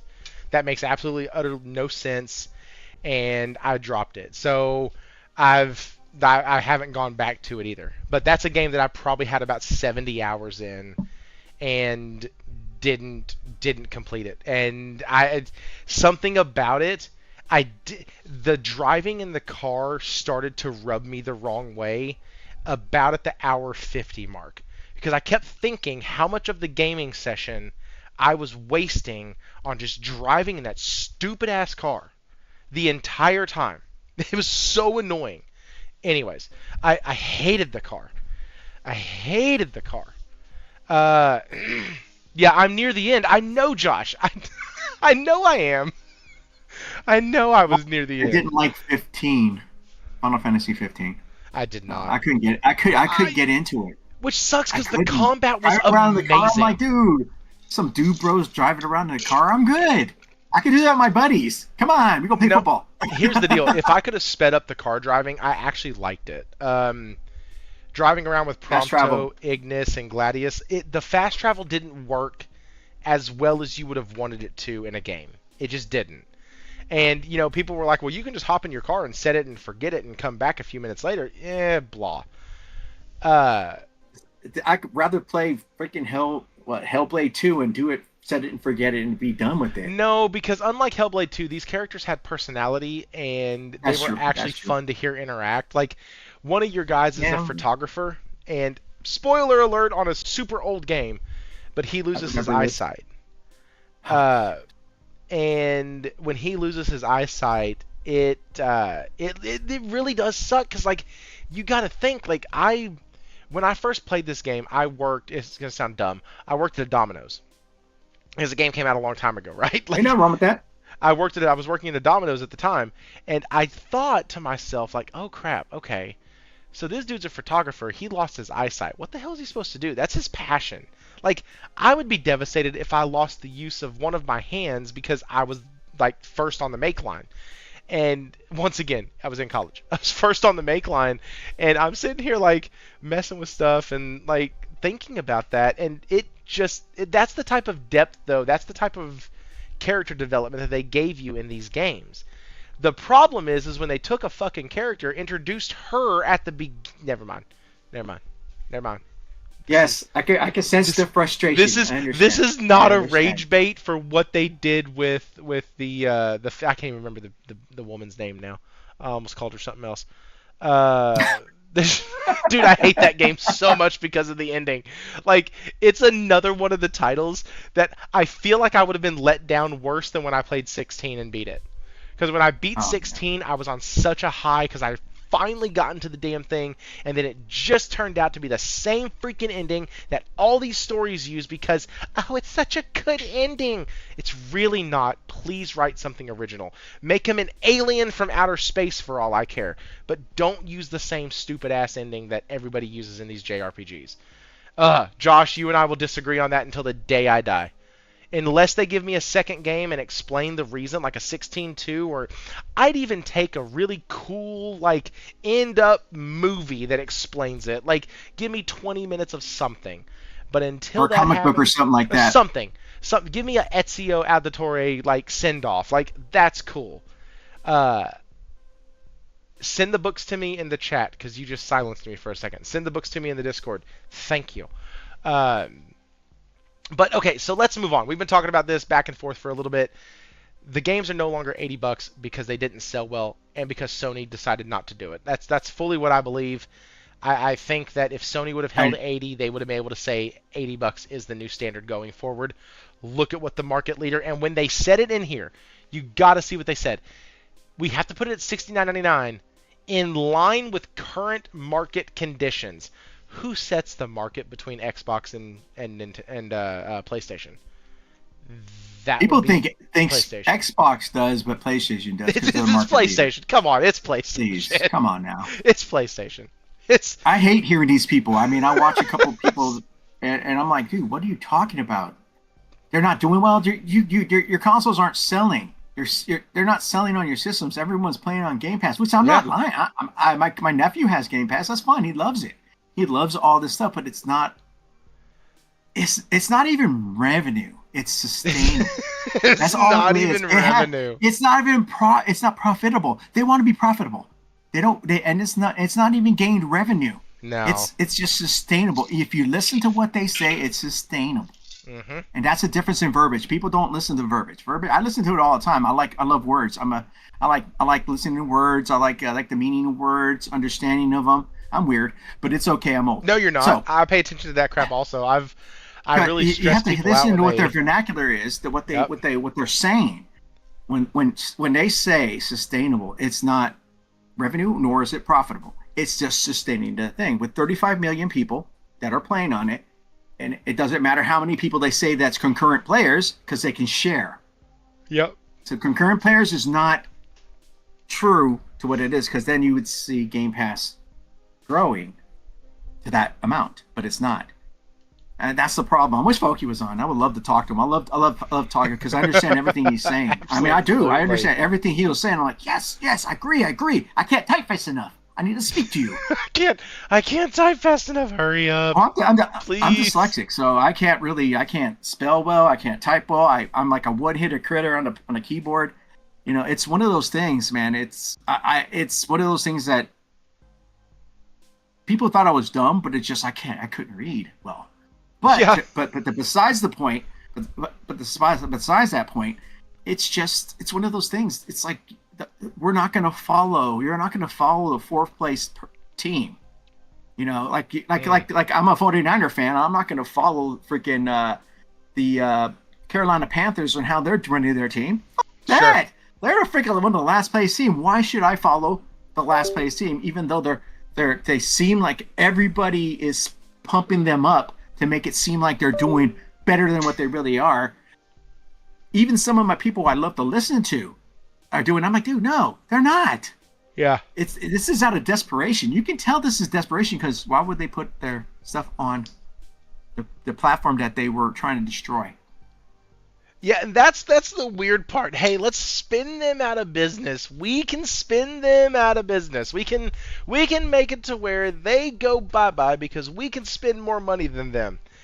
And 4 years later, we just oh dear God, please buy our games. It's a choice. We are trying to give you a choice. You don't have to be in Game Pass. You can purchase our game. And when you do, it helps us. It helps the developer. It helps everybody. Please, for the love of God, purchase our shit. Oh, you're still not going to? Cool. We're going to send only 4 games over to PlayStation. Just 4? Just 4. And we're only going to send 4 games, and those are the only 4 games we're going to send. You don't have to worry about it. It's just 4 games. Knew that was hyperbole when they said that. I'm like, no. Once a corporation tests the water like that, I was a part of a corporation that bought another company, and they freaking went a different direction. They're doing great. It's Granger Industrial Supply. They're doing great. Their freaking stock is like a freaking $1,000 right now. It's like crazy, but they went a different direction. Yeah. But they still kept themselves the same. So their core value was, hey, they were for the ones who get it done. pretty much.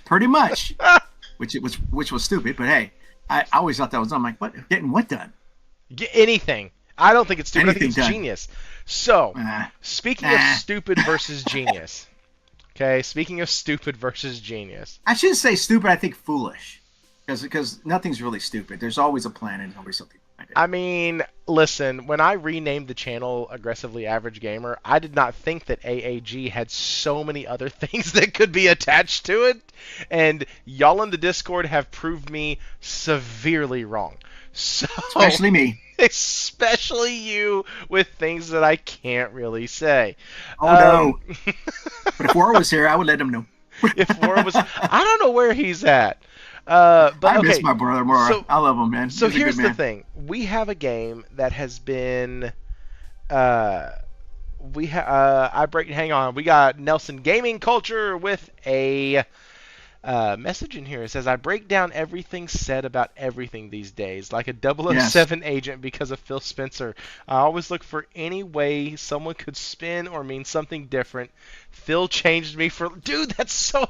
Y'all were here when I looked at those interviews that what's-her-face, Sarah Bond did, right? Y'all were here when I paused every 10 seconds going, okay, you see when she's folding her arms? You see how she's looking to the left eyeball? Like, y'all remember that shit because, like, I became some CIA investigative fucking reporter or some shit. Like, and my thing was, too, with that is people used to say, no, it's Phil. No, she's part of it, too. What are you talking about? She's getting paid just like them. She's getting paid a good amount of money to do this. She's worth it. You cannot. She's really good. Yeah, you can't just throw Phil, Booty. They're all together. It's a trifecta.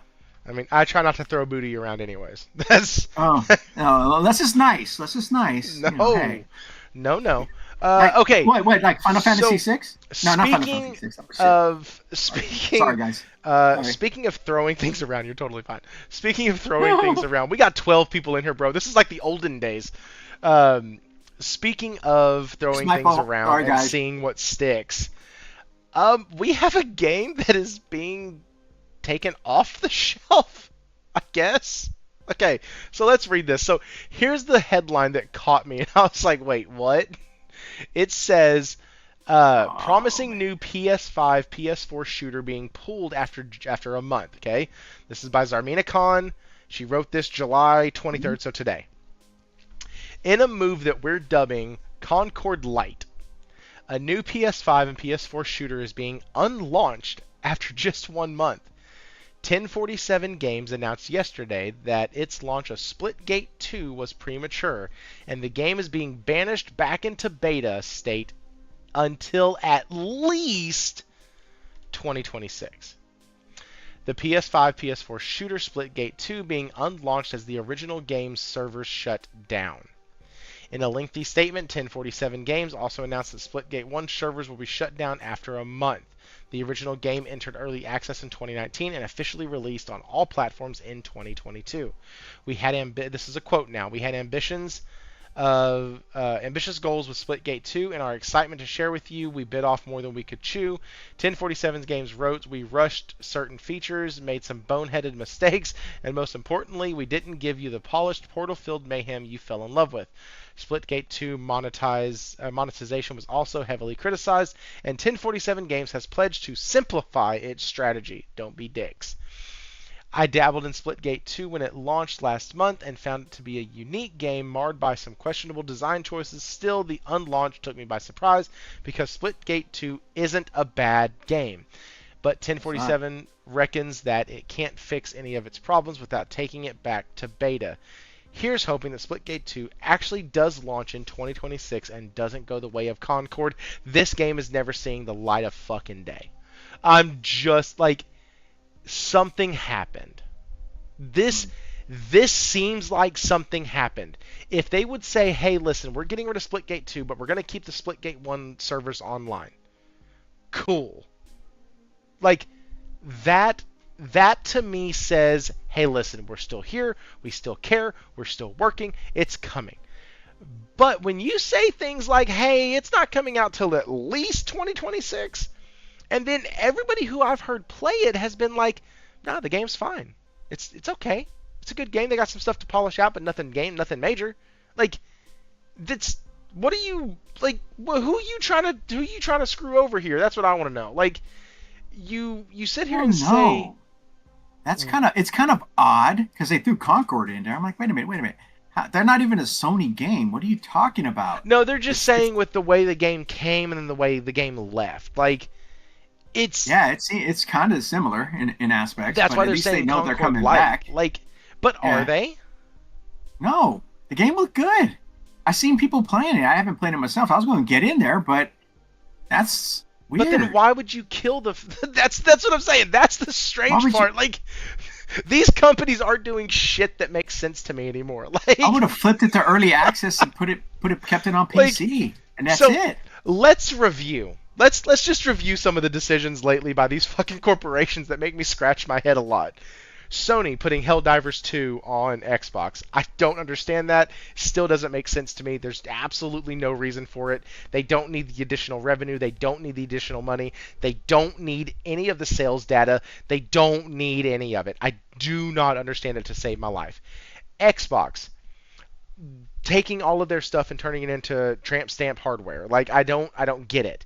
I don't understand why you would do that, why you would tout that we have all this new hardware coming, and then show off stuff that's just other people's hardware with your sticker on it, and then try to claim it as your own. I don't understand that to save my life. You're not watching me or any other PlayStation fan look at a backbone with the PlayStation layout and go, that's a PlayStation. No, because we're not stupid. Like, that doesn't happen.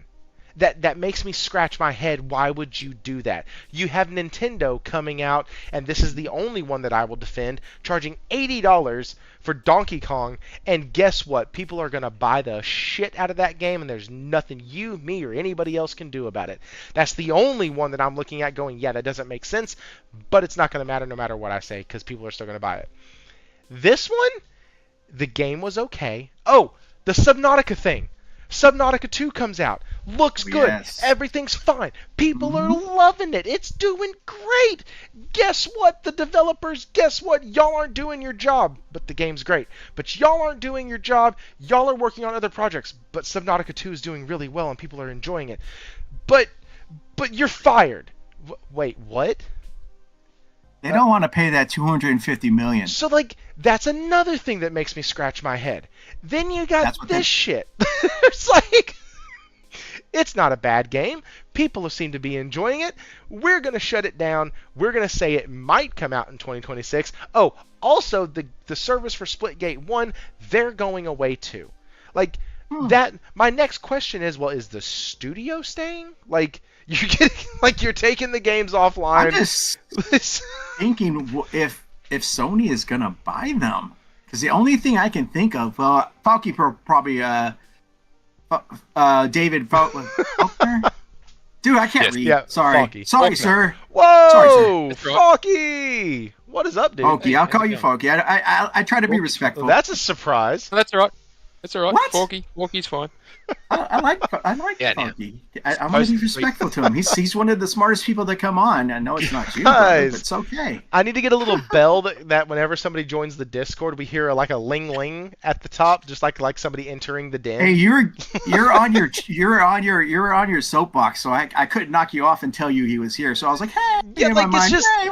it's freaking makes me there's so many things that these companies are doing that make me scratch my fucking head. Also, we have said Falky's name 3 times, and like the Beetlejuice, he shows up. Falky, how are you doing, brother? Yes, we did. Doing well. I don't think I should be compared to Beetlejuice, but I'm doing quite well. I saw you hanging around, and I finished up with Brap and had lunch, and thought, I'll jump in here and see how you guys are going since you left the front door open. So That makes so much sense. Okay, so we had Brap and Proc and myself tonight. That makes total sense now. I've been sitting here going, did I do something weird? Like, did something happen? That makes total sense. You left the door open. This is not Heck where yeah. you live, okay? So, Falky, because I was doing my normal thing of like pacing around, which here's the deal, guys. When I get a green screen, when I get a green screen and the camera, I'm gonna have to have that green screen going from one end of the office to the other, so I can just pace back and forth, and y'all can just watch me move. Like that's how this is gonna have to work. So, Falky, where did you come in on what we were talking about? you just made the comment that you were scratching your head as to why these corporations do these things, and Okay. then ran off the hit list of the most recent things that have left us scratching our heads for a degree. Yeah, I don't know. I imagine there's a reason for doing some stuff, but and we've pretty much covered all of the items you listed in the past anyway. So there's a reason somewhere. We just it must be something specific that we can't really pin it to. But like the one that still baffles me is how much involvement with the Helldivers 2 thing, how much involvement Tencent has in that arrangement, because PlayStation themselves have still not said a word about it. No. It's Arrowhead and Arrowhead and Arrowhead, and that's all Arrowhead saying it. And PlayStation has not said a damn thing about it. So, I don't know. You know what, Falky, you know it's what silence is, right? It's like when they're silent, you know what they're thinking. They're like, Yeah. they didn't really want to put him over there. Why? Well, but it's one of those things. I kind of come to understanding of why Arrowhead wants to do it, because they want more players to play their game. But do they? Okay. But here's the thing, Griffey, before you go there, do you understand when they actually did their findings or their financials? They stated that their multiplayers were gonna go everywhere. I know. They mentioned that. I know. So when I seen it, I was upset. I'm aware. But yet, I was like, okay, it's their plan that that they want to do this. Like, they put want to do that, Concord have over it there. everywhere. Like, It might have did well. You never know. Shoot, I liked the Just game. saying. I liked it. It was. I just didn't like the models. The character models were foolish. If they made them more modernized, less chunky. hot. Just saying. I would Listen, have played it. I would have been more enticed to play it. All I remember was playing Final Fight when I was a kid. All 4 of the characters were attractive. Like, I all don't know. of The them- big dude was kind of ugly, dude. Come on. I mean, man. listen, Zangief is for everybody, okay? That's all I'm saying. That's Each to their own, mate. To Yes, each each to their his own. own. I'm with you. To each their own. I mean, I don't But care. so, Falky, what do you think? We've discussed some other things tonight. What do you think about the $80 price reversal back down to $70? What? Give me your reason. What do you think the reason is? No one's buying it. What's the reason anything goes on sale? You've got a product that you need to sell that no one's buying, so you got to change the price point to match it. Look, The Outer Worlds 2 is not in the same realm as Ghosts of Yotei. Like, they're not even in the same they're not even on the same planet. The difference between these games, not just in what they are as games, but in the quality and the gameplay and the game types and all the rest of it. The impact will be what else is in the market that's similar in terms of quality or experience or game mechanics or something like that. What else is in the market is similar, and what's it selling for? If the market's shifting away from these big $70 and $80 games, high budget games, to lower, $40 and $50 games with similar experiences, and you can get plenty of value from third parties, double A's and indies in that area for even as low as $40, and you're going to release a game that's for the masses going to be viewed in a very similar fashion. Yes, there's some improvements from the first one, but they're not that vast and that much forward. How can you justify having such a premium price on a product that's not there when the options here are? I think it's out at the end of October, isn't it? Or is it the end of August? I can't remember which one it is. Which one? It's competing. Outer Worlds 2. Outer Worlds 2. I think it's end of October. End of October. So Joseph Yote will have been out for 3 weeks prior to that. Mm-hmm. 4 weeks prior to that. Like, what if that's what somebody's buying in that month? Yeah. Like, it's telling that they've done the price drop, and this was I think it was the first one, if not the first one, it's the second one, of when they back there said the console's going up, the hardware's, the peripherals are going up, and the game prices are going up to $80 for all new releases. It's the first one that's gone up. It's going into Game Pass. Game Pass hasn't announced whether it's having its price rises yet or not. Watch this space. Going into Game Pass, and they can't get anyone to buy it on a pre-order. So instead of launching it and then discounting it after the fact that they've actually gone and said, well, we're going to take it back from 80 to 70, and we're going to refund all the pre-orders, the $10 difference, because we're such nice people, suggests to me that they've done bugger all pre-orders where doing that refund is not actually going to have a material, any kind of impact on their cash flow and financials. I don't know. And if they have had to do that just to get the thing to be picked up on pre-orders, and they're still $20 or $30 above the market rate for a similar game, like, think about what they've got. This thing's got to stand up and compete against, especially if it's just going to go into Game Pass. Again, we're back to this notion of, if it goes into Game Pass, is the studio going to make any money? They're not going to sell it on PlayStation for $80. That's a fact. And they'll struggle to do it on Nintendo at $80 because no one's going to buy it at that rate. I'm not trying to shit on the game. I think it's going to be a pretty decent game from all looks, but it's not an $80 game. It's not a $70 game. They would be in the market at $50, yeah. Mm-hmm. And I think that's the bigger conversation is, and you hit on it, and we had talked about it a little bit earlier. $50 games right now are literally where it's at, right? Like, and we had talked, and you were actually on the show, Falky, at that time with Kofi. No, it was Nate. It was Nate, myself, and Kofi. And we actually had the conversation about that $50 spot being that sweet spot, being that spot that like the game has expectations, but you also go into it, you press that PS button with a little bit of extra grace at $50. Like, it still has expectations. I still want to have a good quality game. $50, I still paid really good money for this. I want to go ahead and have my experience, but if I get a frame rate drop here, if I get a little bit of clipping there, it's $50. It's not like it was a full price game. But what we're seeing is our expectations going in are that, and we're getting blown away. We're getting games that are like, oh my god, this game is so freaking fun. It turns into a cult classic that gets not a DLC, but gets a whole freaking game in RoboCop Rogue City. You have a game like, on the higher sales end of the stratosphere, you have a game like Expedition 33 that's going to come out that came out and got such good numbers and such good reviews and all this other stuff. Then you have a game that's coming out soon like Mafia: The Old Country. As soon as I saw that game was $50, and I'm so thankful for my Discord and for the game chat, or for the game chat, shit, for the YouTube chat here, because these guys, they keep me honest. They remind me of shit that I say, and are like, hey, didn't you say you were getting such and such? You know what? I absolutely did. And Josh reminded me of Mafia Old Country. And that whole setting, that 1930s, 1920s mafia mob boss, long cars with the spare tires in the back, like the Godfather stuff, that's super fun to me. I love that type of shit.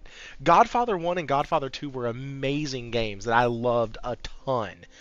But like going forward, that game was $50 and I was like, I'm in there. I have to get it. It's $50. But once you get to the 70, I'm like, yeah, you get three shots at my wallet per year. That's it. $50, I don't have a limit. I'll just buy them. Like, because that's a great price. And so seeing what these companies are trying to pass as $80 experiences, excuse me, unless you can come at me with something that is to the level of a Expedition 33 or has the fun factor of a RoboCop, like you can't really start getting in there and start swinging in that arena. And I think that there's been so many games that have come out that now we're starting to see these big publishers go, well, shit, can I charge $80 for a game? I don't think I can. I can't get away with it. Getting physical well under RRP. Yeah. Recommended retail price, I'm guessing, is what that means. It's like our MSRP. Yep. But yeah, so like Splitgate 2, it's being unreleased and it's getting shelved. Dude, so do you think the studio is shutting down? Because that's what sparked all of this. Like, that's what sparked my irritation. Because yeah, go ahead. Well, who knows? Is the studio getting shut down? Who knows? Is it costing them a bomb more than they thought it was going to do what they wanted to do? Yes, because obviously their financial advisor wasn't as clued in as he should have been. To have the old game, and it's a good example. They said we've had to shut down the old game and shut down the service because it's costing us hundreds of thousands of dollars just to keep the thing online.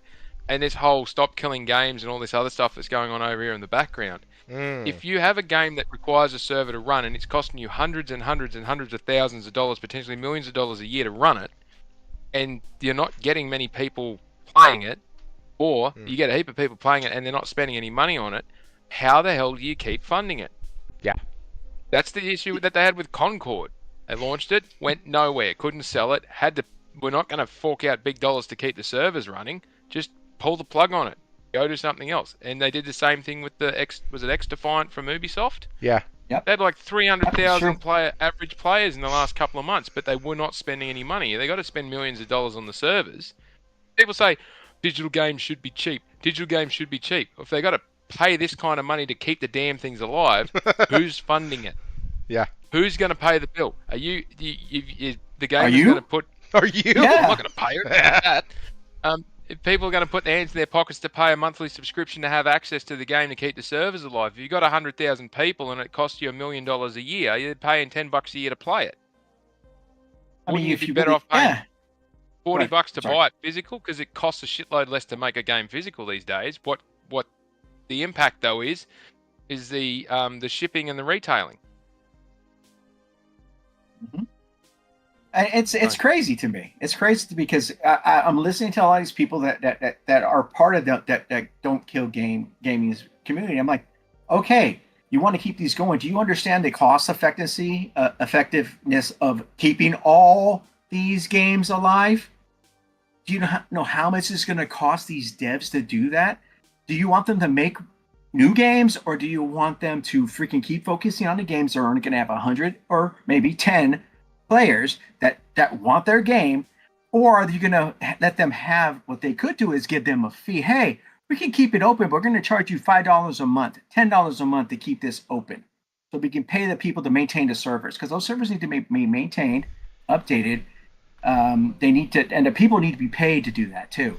Well, so It's crazy to me. I don't understand that because I see it not just from the people. I understand what people are saying. Yeah, I want to keep my games around, but I want new games. I don't go back to my old games. I like to, if you remake them, I'll play them. Oh, see, that's where you and I are different. I have old titles that Yeah, I will go back to once every few months. I have some titles that I'll go back to once every couple years. but my Sleeping. my thing is, are you gonna pay front the bill for that for them? I mean, but that's the difference, though. I'm You sorry. bought them, yes, but Yeah, how long ago? but the games. Well, I mean, Sleeping Dogs was my first purchase on the PS4. So like, I have it on PC still. I can still go back and play it. but that's what I That's mean. fine. No, no, no. That's what I mean. Like, most of the games that I would go back and play. Actually, let me rephrase that. All of the games that I would go back and play are single player experiences. So like, I don't feel like I've ever been in danger of losing access to my games. So Agreed. that's why I haven't reported a ton on the stop killing games movement. I know it's a hot topic. I know I could get clicks for it, but like it it doesn't do much for me in the sense of I don't play those games. So I would be faking any kind of outrage that I possibly could have. Like And most of these people are doing the same thing. It's fake outrage.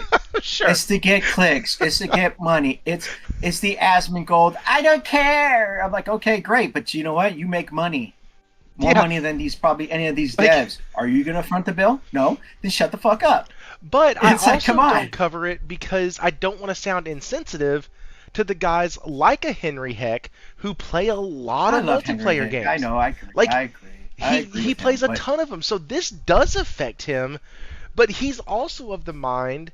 Through conversations that we've had in the Discord, the open Discord, he's of the mind that like if I play a game, if I get 40 hours out of it, and then they shut it down, well, hell, I still got 40 hours out of it. Like, that's it the depends risk on you what take. your It's- value of what right. your game is. Exactly. And I think that's where you get into like Star Citizen is a game that I remember from a long time ago. Oh my, that's still being. That's not. That's still in like beta, alpha, whatever stage. Is And it it's still really? paying it. And That's people hilarious. and people are freaking still paying it. People spend tens of thousands like, of dollars on that. If that It's company, crazy. if that company came out and said, "Hey, we're shutting it down," like you'd have a lot of pissed off people, right? You'd have a lot of angry people. But Of course, at the same but time, look how much people what they put into it though. Right. They put tens of thousands of dollars, but these other locations, you bought it for It is. 60. It's depreciated down to Yeah. $10, $5. it is. Depreciation is always there, even in games. With my property, with anything we have, it's depreciated. Although property tax, they always like to raise that, but it's everything is that my car is depreciated. It's not what's worth before. So I mean, if you want to fit the bill for it, extra $5, we can keep it up But and what running it for all the sounds people that like are is, playing. and Falky, you can correct me if I'm wrong. What it sounds like is the bill on keeping servers alive. I don't know. So here's what I'm going to ask: the bill on keeping servers alive has to be pretty high. But what if you said, let's take an old MMO. Let's take whatever I could think of. I can't think of any like right off the top of my head. Final Fantasy 11. Perfect. I'm going to make up bullshit numbers the entire way through this. So please, Josh in the chat, don't crucify me. Please. These are Yes, all EverQuest 2, fictitious. yes, Do it. brother. Go on. Set his feet on fire and let him So, have it. right. So here's my fictitious numbers. Final Fantasy 11 comes out. Final Fantasy 14 is now being released. Everybody flocks over to 14 except 25,000 people.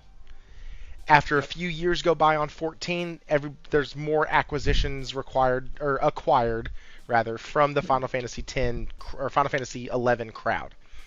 Now they're down to 20,000 on max. Like I'm talking about, they have an event, 20,000 show up max, and they look and they go, "Okay, guys, we got to shut down the servers. We can't keep it alive for just 20,000 people. We just can't do it. 10,000, whatever. Make up a number. I don't care." Is there a way that they could just say, "Hey, we're going to cap the server. We're going to give you this little server here for 15, 20,000 people max. If there's 15,001, sorry, that one other person cannot get in." And then is that viable, or is that, I guess what I'm asking is cost of player per spot on a server. Like, does that make sense? Like, if a server holds Yeah. 50,000 people, how much does it cost per each one of those 50,000? Yeah. So, as an example, if you want to run something through an AWS server and have it available for people to ping through a storefront, right? For every terabyte, not every terabyte, it's for every, it's like terabytes per month or something like that in terms of access information or data information, something like that. It's a couple of grand a month, and that's on a variable amount, Okay. variable scale. So Pretty if generous. you're saying you've got 20,000 for round numbers, you got 20,000 people every month as your maximum, and you don't hit your maximum every month, but let's just say for argument's sake you're 20,000, and they're transferring up whatever the data amounts are every day, and you're paying like $1,000 a month to access it, you're looking at, you're somewhere like $2 million a month, I think, if my zeros work out correctly. Jesus. 20 million. Sorry, $20 million a year. It's $1,000 a year for that stuff. So $20 million a year to have 20,000 people have access to that, where you're storing that data access flow. So it ain't cheap. Or It's when it's scaled to not. that point. But if you think I'm going to go and engage with AWS or Microsoft, whoever it is, and I'm going to get something that's really specifically tailored to me, I'm going to go in there and I'm going to ask for a variable rate in terms of users, charged daily based off how, like, the actual engagement that those users are having with that server. And I want it done on minutes, down to the minute. I'll pay you cents per minute for access in this thing. I'll cap it at 20,000, but I'm not paying for wait time. So you know when you go and log into some of these games, you got to wait for access, you got to wait for space. They start charging you because they put you in a queue. So I'm not going to pay for queues. Just decline them straight away and say try again later. So I'm not going to pay for queuing. I'm going to have a maximum amount available. I'm going to pay on a per minute access point, and I'm going to have a maximum data capacity in there so that the game will not emulate over this many points. And in doing that, what you got to try and do is bring your cost per user down to like point something cents per minute. Sure. Like, we're getting into really, really micro points here, because when your volume between 10 and 20,000 users can fluctuate between a couple of $1 million a year in cost. To try and pull that back down is one thing. Now you got to find the revenue to pay for it. If I'm running a game, I need these people, these 20,000 people every month to be buying into something to be able to generate that revenue. Even if I get it down to $1 million a year, I still got to find $50 a user out of this. Sorry. No, that's okay. You all right? Yeah, I'm just having a moment. Yeah, I got to get $50 a year out of these people just to break even on paying for the server, and that's not then paying for the technicians to run it and all the rest of it. That's why you don't want to have it in-house. You'd want to have it as a third-party arrangement through AWS or someone like that. Better if you can piggyback it off somebody else's game, where you're just using their free space. So now, for example, what would be the benefit of... Sorry, go ahead. I was going to say, for example, Helldivers 2. They've got maximum capacity for 400,000 concurrent users and a peak load at 650,000, but they're only ever going to get to 600. Well, they got a 50,000 capacity that they have available that they're not using in those server houses.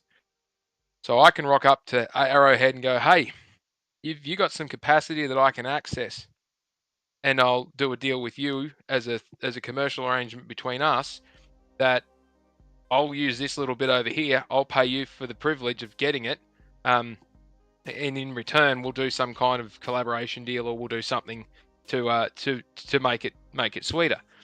That's another option that's available. But then you're at the behest of, when they have they crank up and do use that capacity, you're going to lose out on it because they'll get priority. But if you've got to charge for your 20,000 in that scenario, $50 per person per year, just to break even on the server piece, where are you generating that from? Are you generating that from microtransactions or paid DLC, or are you just going to charge a subscription fee to keep it rolling? Like, and are the people who are playing it going to pay $50 a year to play 11, or are they going to go and jump on 14 and get the latest DLC and have, a much more improved time over there? So this is the sort of stuff that they need to weigh up. And when you're talking about it like the broader aspect, you go, well, is it really worth the amount of time and effort? And I'm still spending money over here, and I could be investing it over there. Like, that's the challenge. Then you got to also think about how many games that they actually have. Some devs have multiple, so you times that by 2, 3, 4, 5, maybe 10, and Yeah. you see the cost effectiveness does. For me, it doesn't seem like it's there. I mean, they could be working on newer games, better games, or remakes of that game, and then they can play that remake and go from there. I mean, if you look at it, that's the same model with World of Warcraft is like $14 a month or something, $14.99, $15 a month. Then you get a discount every other month. They still have that, and people still play it, but not as much as they used to. They kind of rely on mostly on the microtransactions and things like that to cover the other costs to drive their business. Unfortunately. Like with Destiny does that too. I mean, it's free to play, but they live off of the microtransactions or their DLC that's coming out. Because I'm playing it right now, and it's like, I buy microtransactions. They know how to get me. They put Star Wars in there, and I'm there. But it's one of those things. I'm sorry. They put Final Fantasy in there. I'm buying every one. At least you're honest. It's true with me. I mean, right now I just let my like with Overwatch, I let them buy an upgraded kit, which I probably should have said no, but he's my son, so hey, sorry, I love my boy, but that's the thing. That's the thing, and I'm with you. I'm with you, Falky. It's one of those things. Is it worth them and their devs to dedicate one person or two people, maybe three, to actually maintain one game? But if you have to maintain 5 to 10, is it truly cost effective? These people want their cake and eat it too. They don't want to pay for it, but then they want their games to keep on living forever. It's nice. It's a nice thought. But as a gamer that's been around for forever, I've seen them come and go, and I played the next one. Step up, next one. Sure. I loved it. I loved Final Fantasy VII when it came out again. I was happy for that. But I would go back and just play it because you can play it offline. Same. Yeah, and that's the other thing. Wara brought up a really good point. He thinks the biggest thing that could come out of this, and this was in the Discord, is that there's going to be some stipulation that says, hey, over the next however many years, you have to implement, by 2027, all games have to have like an eternal offline mode. Or a way to access the game offline of sorts. And like, I can definitely see that, like, because like you said, how the heck are they supposed to do that like retroactively on all these titles? The server space, it would eat up too much space. There's not enough to go around. Whatever, it'd be too expensive. What have you? So like, you do have to consider those options of like, hey, listen, some of this stuff that y'all are asking for is just not gonna happen. That has to be okay. Like, you have to look at it and go, hey, you know what? Some of this stuff that we want isn't going to happen. It's too expensive. It's not viable. It's not feasible. Let's just go ahead and take the victory and go, you know what? Games after 2027 have to have an offline mode. Great. Or a local server mode. I think the people who are like, well, let other folks host your servers. I think that that's okay. Like, I don't think local servers are necessarily a terrible idea. They could be great for friend groups, things like that. Just constantly play it with your buddies, what have you. Like, that's fine. But I don't know. It's a weird thing to see a game that supposedly was doing well come out and get shut down. But not only that, them coming out and then saying, hey, Splitgate 1 is also offline because we're bleeding money apparently. So it's just it's weird. It is strange to me. Do y'all have anything else to say on this topic altogether? I don't think it's the first. It's not the first time we've seen this. It's probably the most open that we've seen it. But I also don't think it's the last that's going to happen in this instance. I think you'll find a few more are going to be doing the same thing. I just think to me it's the instant gratification, um, participation trophy, having kids these days that want to have everything for nothing, and I have to pay for it to understand the cost effectiveness of it. I think that's the problem with these generations. I try to keep my, Hero may not think so, but I try to teach my son how to deal with money. How to spend his money. You give him a little bit here, you spend it, you have no more until I let you have more, and go from there. That's the problem. They're not being taught that.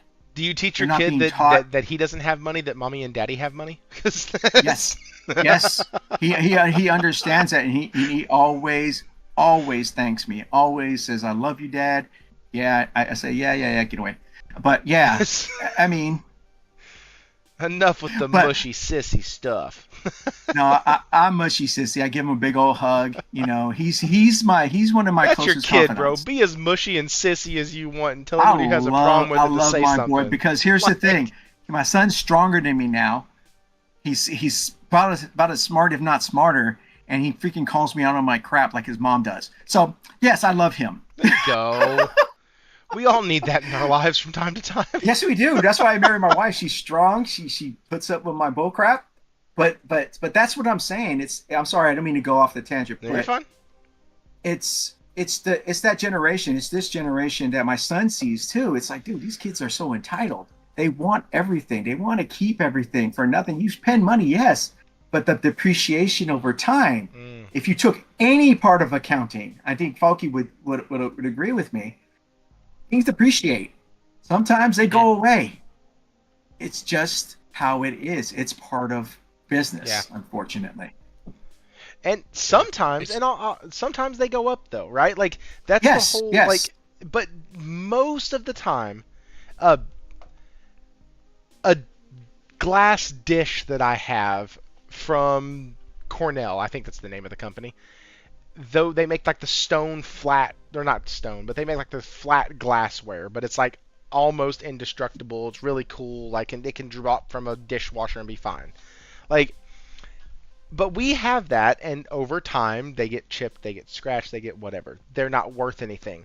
Now, a crystal bowl that my wife might have from like her great great grandmother, that might be worth something. But lo and behold, we have one of those crystal bowls, and we have a bajillion plates. So like that's kind of or a bajillion other dishes, and that's kind of the thing I was trying to hint at, was like, yeah, some things appreciate, but most of the time, shit goes way. You're not going to look at your collection and have 55 Deadpool games down there that sell for $70 each. Like, that's not how it works. You're going to have things that sell for $5 and $2 and $1, and a sports game that sells for 87 cents on a good day. Like, so things depreciate. So I definitely get that. And Falky, I think I cut you off, so I'm going to let you go. No, all good. What was I going to say? Oh yeah, no, it's consumer goods. They very rarely do they actually grow in value because they're designed to be consumed. Right. And yeah, things depreciate, things change. There's this notion of digital delivery and server based. We say, it's been around for 10, 15 years. Well, yes, it has, but what preceded that was physical based media, and that's been around in some way, shape, or form for 25 years prior. And then before that, you had to go and watch a play or something, go to the movies or something like that. That has been around for 50-something years prior to that. So, in the scheme of the maturity of the model, they're still fine tuning it, working it out. They know how to get it up and get it running, but it's the end of life stuff that we're just starting to get into now. And streaming subscription services will have their moment in the next 5 to 10 years. It costs money to store this stuff digitally. Do we really want to keep storing this stuff if there's a finite amount of space available? And the cost of actually deploying it digitally versus when you do it physically, you print it, you sell it, and that's it. You don't have to worry about it ever again. So that the notion of recurring revenue also has the notion of recurring cost. And the revenue will dip, but the cost will always increase because, as you rightly said before, value of money depreciates, which means that it costs more to get the same thing the further out you get. It's just part and parcel of it. And they've got to figure out how to navigate it. It may very well be that we get to a point where we actually regress back to some form of physical media for gaming, simply because that's the most cost-effective medium and long-term method for these companies to be able to actually handle it. Sorry, I'm not kidding. I am not kidding. It'll be the new hotness. Like when my kids start having kids, they'll be like, "Oh, guys, did y'all hear that PlayStation is coming out with a disc drive? Like, do y'all know what that is? Like, it's gonna be like this thing where you put like a disc in. It's like a circle thing. Like, I'm just envisioning that conversation, dying laughing on my porch at 70 years old. Like, that's what. Yeah. So go ahead. There's everyone was, why does Nintendo bother having cartridges if it's just an access key for to download the games? Like, that's probably saving them money somewhere. They wouldn't be doing it if it was costing them money. PlayStation said they're going to stop producing rewritable Blu-rays, but they still produce DVDs, and DVD sales have increased in the last 2 years, year on year.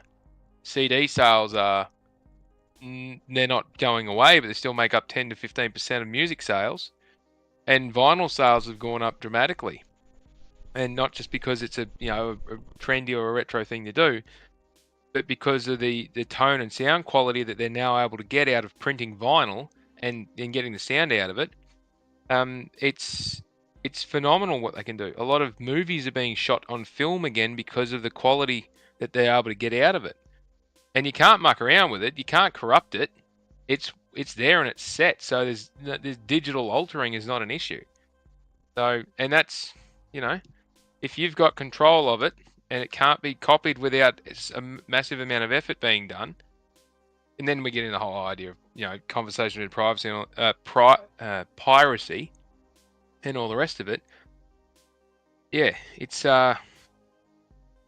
it's an interesting area, but just to loop back to where my point started, the close down phase of server-based or entertainment streaming and server-based delivery and online stores and all the rest of that stuff, where the whole thing is digital, it's fully intangible transactions, right? No one can pick it up and take it anywhere else. The setup and get it out there is well known. It's the closing out piece that they're still fumbling around trying to figure out how's the best way of doing it. And it may be that regulations get passed which say that they have to maintain, if they have a game on their store, they have to maintain access to that game in some way, shape or form for anybody who's bought a license for it. And that's it. They offer it, they have to have it in perpetuity and in forever. That doesn't mean they have to have the servers turned on, but they might regulate to say that if a game is being sold and it was as such, then there still has to be a way of playing it. I'd be surprised if that got lobbied up and voted in, but that's the realm that we're getting into at the moment with the way some of these discussions are going. So yeah.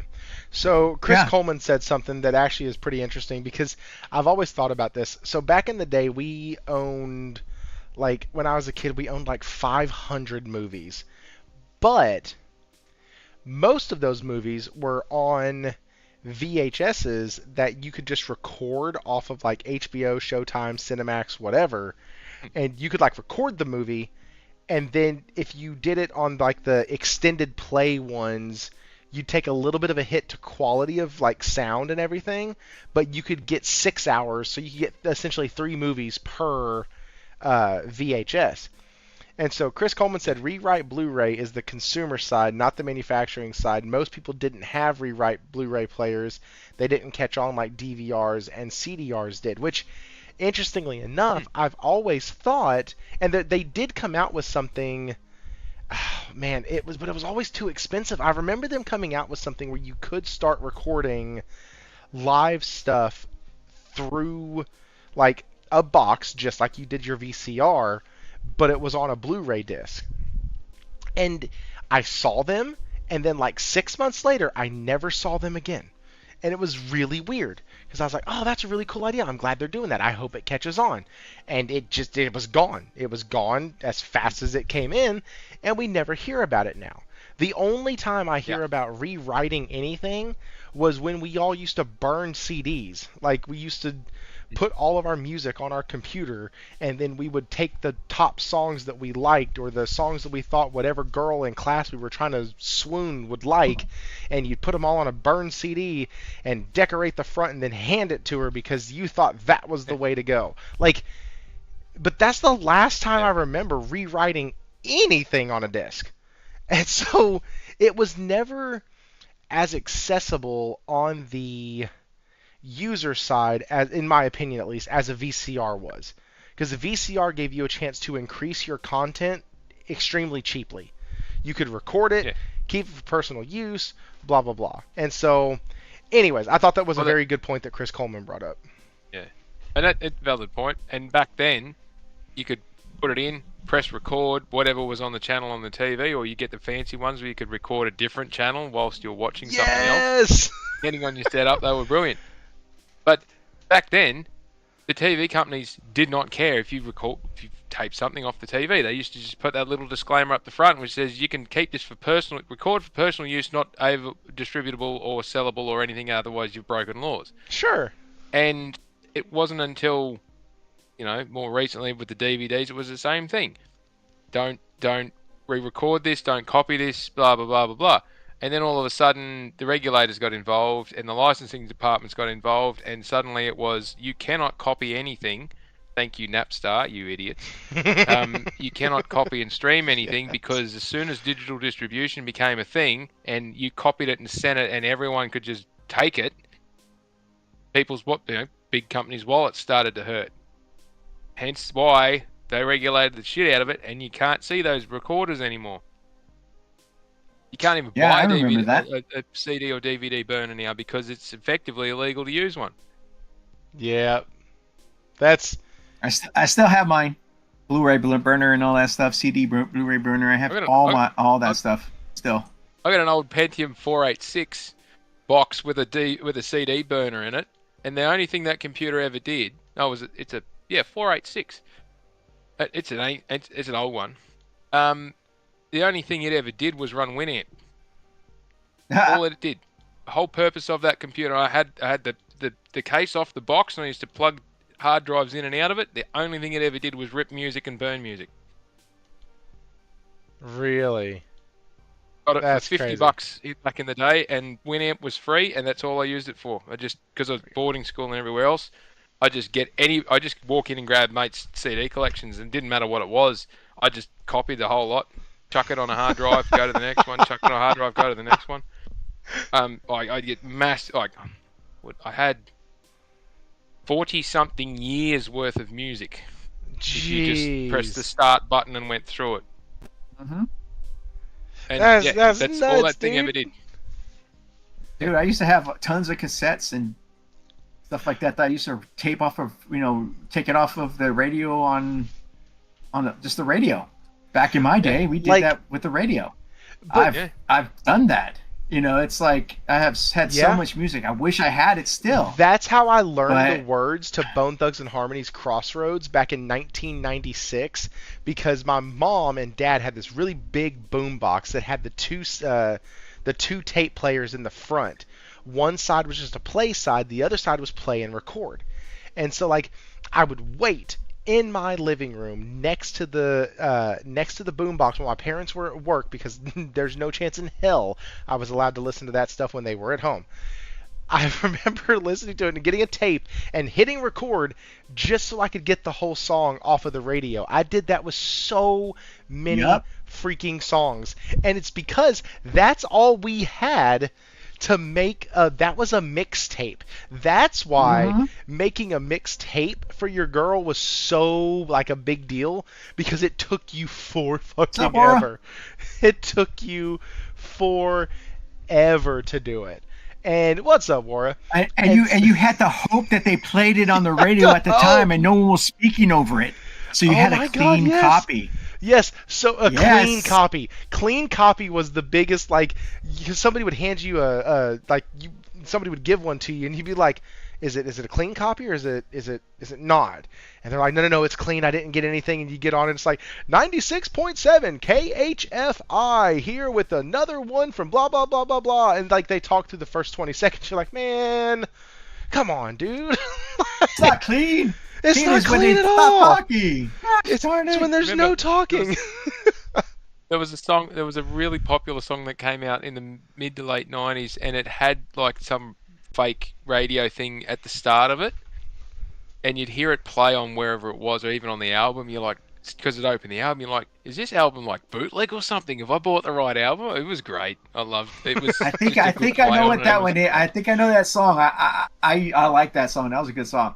Yeah. I think I know what it is. I don't know who made it though. My favorite was Is when that- they did like a hidden track, because yeah. hidden tracks made you think that too. Did I like, this says it has 12 tracks on it.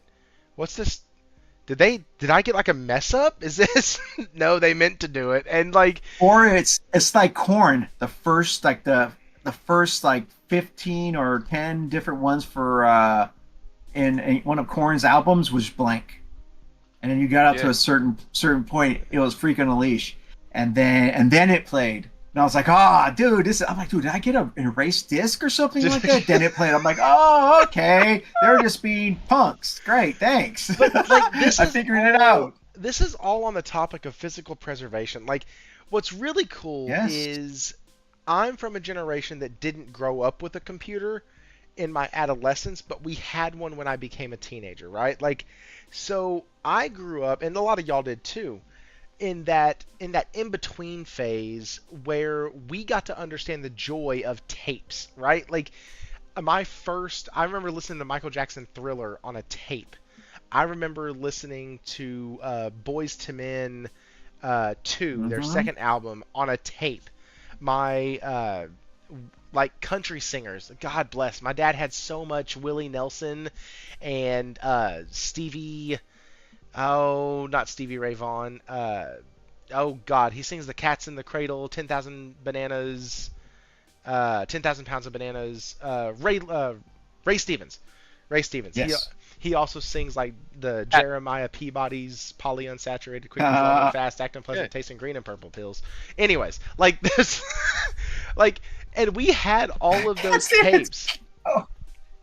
Like, and so when you get into gaming, it is something that I want to be able to look back to and be able to grab a game and go, "Hey, grandkids, come in here, take a look at this." Like, y'all have everything like just right in front of y'all, and it's kind of everything's VR now. Like, look at what we used to play. Like, that's where I think game preservation needs to really stay put. But like, you also have to understand, like has been pointed out by Falky already, guys, like this stuff costs a shit ton of money to keep running. So maybe later on down the road, like Wara suggested, like I mentioned earlier, maybe there's like a, not a kill switch, but a keep alive switch, so to speak, that like, okay, now we're going to go ahead and move forward, and the game has an offline mode, and you can do private servers, and that's it, and we're done. Or even like Steven said earlier, where they start charging like a subscription fee. Like, hey, listen, for $20 a month, y'all can maintain access to the servers. If the server drops below 1,000 players a month, we will no longer be able to support it with just that, and we will present you with an option to either raise cost or shut it down. Like, that may be an option. That may be something that they do. But I do think looking at these corporations and going, hey, we're going to try to make you retroactively make all of this a possibility. Like Babylon's Fall, you need to reopen the servers. Marvel Avengers, you need to reopen the servers. Yes, I know I picked two Square Enix titles, but like Concord, hey, guess what? That game needs to be reopened. It was sold. Can't delist it. Has to be alive. StopKillingGames.com. Like, those type of deals, like, I don't know if you really have a leg to stand on at that point, nor do I think you really have a good case. But making him stick around afterwards, turning him to an offline mode going forward from now on. Like, I think maybe you can make a case for that. But anyways, that's kind of where I sit on it. We would sit and listen to the radio, ready to record the songs that played. Absolutely. Licensed IPs, that's another thing. Yeah, licensed IPs won't work. Come play GoldenEye on Nintendo 64. Absolutely, with the stick that's always pushed to the left, like we talked about last week. Oh, yes. Stick drift was always there. Nice. It's not new. It is not Nope, new. it's not. What it's not about forcing them to keep the servers open. It's about having available to function. Yeah. No. But that's still forcing them to keep the servers open, regardless of what you're saying. Yeah, it's great, but you have to maintain it. The maintenance of it's going to cost more money than you want to put into it. Well, that's why I said private I understand servers. what you're saying. Yeah, you private have people- servers are cool. Yeah. If they can run it themselves and maintain it themselves, that's great. Like, hey, But if we're you gonna want open that- code this thing and y'all have a blast. Like, just whatever. Nope. Whatever, man. But Did you say no? Wrong. You're wrong. Wrong. You sound like Donald Trump. Wrong. Nope. Wrong. But hey, No. Anything is doable if people pay for it. The problem Yes, is people exactly. don't want to pay for it. It's about And money. so, yeah, and it always comes back to it. And they say, "Oh, gaming's an art form. It's peer-to-peer, but you still have to pay for the servers, regardless of what you're saying. It's like, yeah, peer-to-peer is great, but you still have to pay for the servers. You have to pay for to maintain the game. You're not going to make money. They want to make money. People want to go back to the cheapest way of doing it. Exactly. Then the companies will go back to couch co-op multiplayer only, and you buy the game outright, and there's no licensing in it and all the rest of it. And if they want to do physical to make it cheaper, because in the gaming, the publishers themselves, like the platform publishers themselves, aren't carrying the cost of running the storefront. It's all with the printers and the retailers. And then we all know how much it costs to run a brick and mortar store these days, and it's damn near impossible to make them make money. So that's the alternative that people are screaming, like, that they don't realize that they're screaming for. And they will not like that because it takes away all their choice. And it means they have to pay for it. And that's the reality. You're not going to get a sweet spot somewhere in the middle because it's either option A or option B. It can't be a hybrid anywhere else. It's either digital delivery, which the companies like because it's instantaneous and they've got the money there and then. They're not having to pump it through production house, distribution, transport, retail, all the rest of it. And the retailers are wearing all the risk. They don't like that. So, yeah, in screaming and carrying on about we don't like this, they don't realise what their alternative that they're pushing for is. And if you ask them to explain it, they go, "I don't care. I just want that." Like, yep. There's your narrow mind, and that's like I said, the instant gratification generation. Yep. That's all it really is. And yes, we are a pony podcast, but we do have Xbox lovers that like to have something for nothing, which is something for nothing. Are we allowed to say that with the new logo on? That's what I was wondering. I don't really think so. That's why Wara brought it up, and I'm like, he sounds like an Xbox. Stop killing games when he talks about this. Stop killing PS5 games. It's not stop killing Nintendo games. It's not stop killing Steam games. It's just stop killing games. I want new games. That's all I want. And so I want new games that are doing it, like Claire Skewer, like we're watching right now. If this company had to maintain all this stuff, even with peer-to-peer, you still have to maintain the game, right? Yeah. I mean, it doesn't run off of vapors and vaporware. It's not an Xbox Xbot running on peer-to-peer servers because that's what they designed it for. That's what the Xbox was designed. Those are server CPUs. That's what they were planning on. That's why they wanted the cloud so much. You have to You don't have to maintain the actual code and redo the code. I don't understand sometimes. You don't think out. You're not thinking. I'm thinking of what I don't want the devs to be pulling one over on us, but I don't want them to stop making the games. But like what Wara just said, so here's listen. I'm defending Wara. There's a problem in the universe right now. It's I simple. mean, you couldn't He said even it's cook some simple. beans. I don't understand you, bro. He said Sometimes. it's simple. Stop gaslighting. By 2027, all games must be made with the plan to have a playable version at EOL. That's end of life. It's that simple. You think they will? That's up to the corporations and them. They have the control. Well, The people, the money That's have what the I'm control. saying. Like, and that's what I was saying earlier. Regardless. I think that right there. Yes, I don't think you're going to be. It's not gaslighting. It's just what I feel. I don't gaslight people. I just, I don't call people a pony because I play on PC too. Right. And I have other gaming systems that I play. LAN is old. It's not going to come back. Stop living in the past. It's not coming back. LAN was beautiful. I love the LAN. Not going to come back. What do they think Maybe. the online service stuff is? It's glorified LANs. Yeah, it is. It is. But that's why. Yeah, you're right. You're right. But that's why you understand what the Xbox's their CPU was. They were LAN servers. Yeah, no. Yes, Wara. I am saying yes, and no. Wara's not saying that that's what will happen. He's saying that's the solution that they want. Maybe. Yeah, I'd be very surprised if they agree to pay for that sort of stuff. Well, I respect what you're saying. I see you. I've been having a little bit of my fruit and and I'm a little hyper right now. I apologize to you, brother. All right. I understand what you're saying. The fruit mixed with the shine. The shiny fruit, as you it see is. The moonshine fruit. You see nut. It's good. I'm about to get some more. The shiny fruit has him. The spirits of the shiny fruit, as it were. I'm usually a loving person when I drink. It's just all of a sudden just. Yes, I'm Latin. So sorry. It's something about the what'd you say earlier? Moonshine. The something Aussie gamer. What was it? What? Oh no. Yeah, we can't say. I have to say it on Discord too. Oh, okay, yeah. Because we can't say it. So the fun part about my name change is that everybody has been sending me what they think AAG means, or even after I tell them, just funny things about AAG. So stop in the Discord later. You'll see what he had said earlier. I'll say it. I say it because he deserves the first. I said he was an angry Aussie gooner. An angry Aussie gooner. Yes.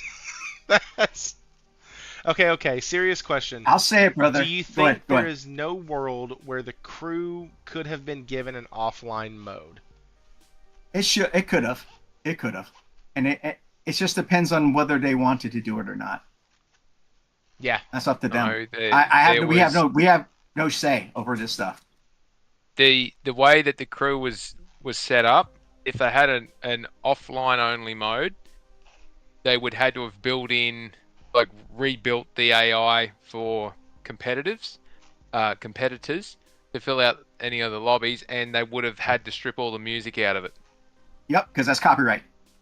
It was copyrighted, and the deal that they had was when it's running and you've got the music running as part of this definitive period of time, if it hits EOL and you want to keep it going in a local play only version, an offline version, you'll have to pay X amount extra, and they're not interested in copying that cost, and they'd have to have stripped all the music out and reset it anyway. So if you want a game that's got no one else running around in it, the AI needs to be rebuilt to actually put more cars in it, or competitors in it, and it's dead silent.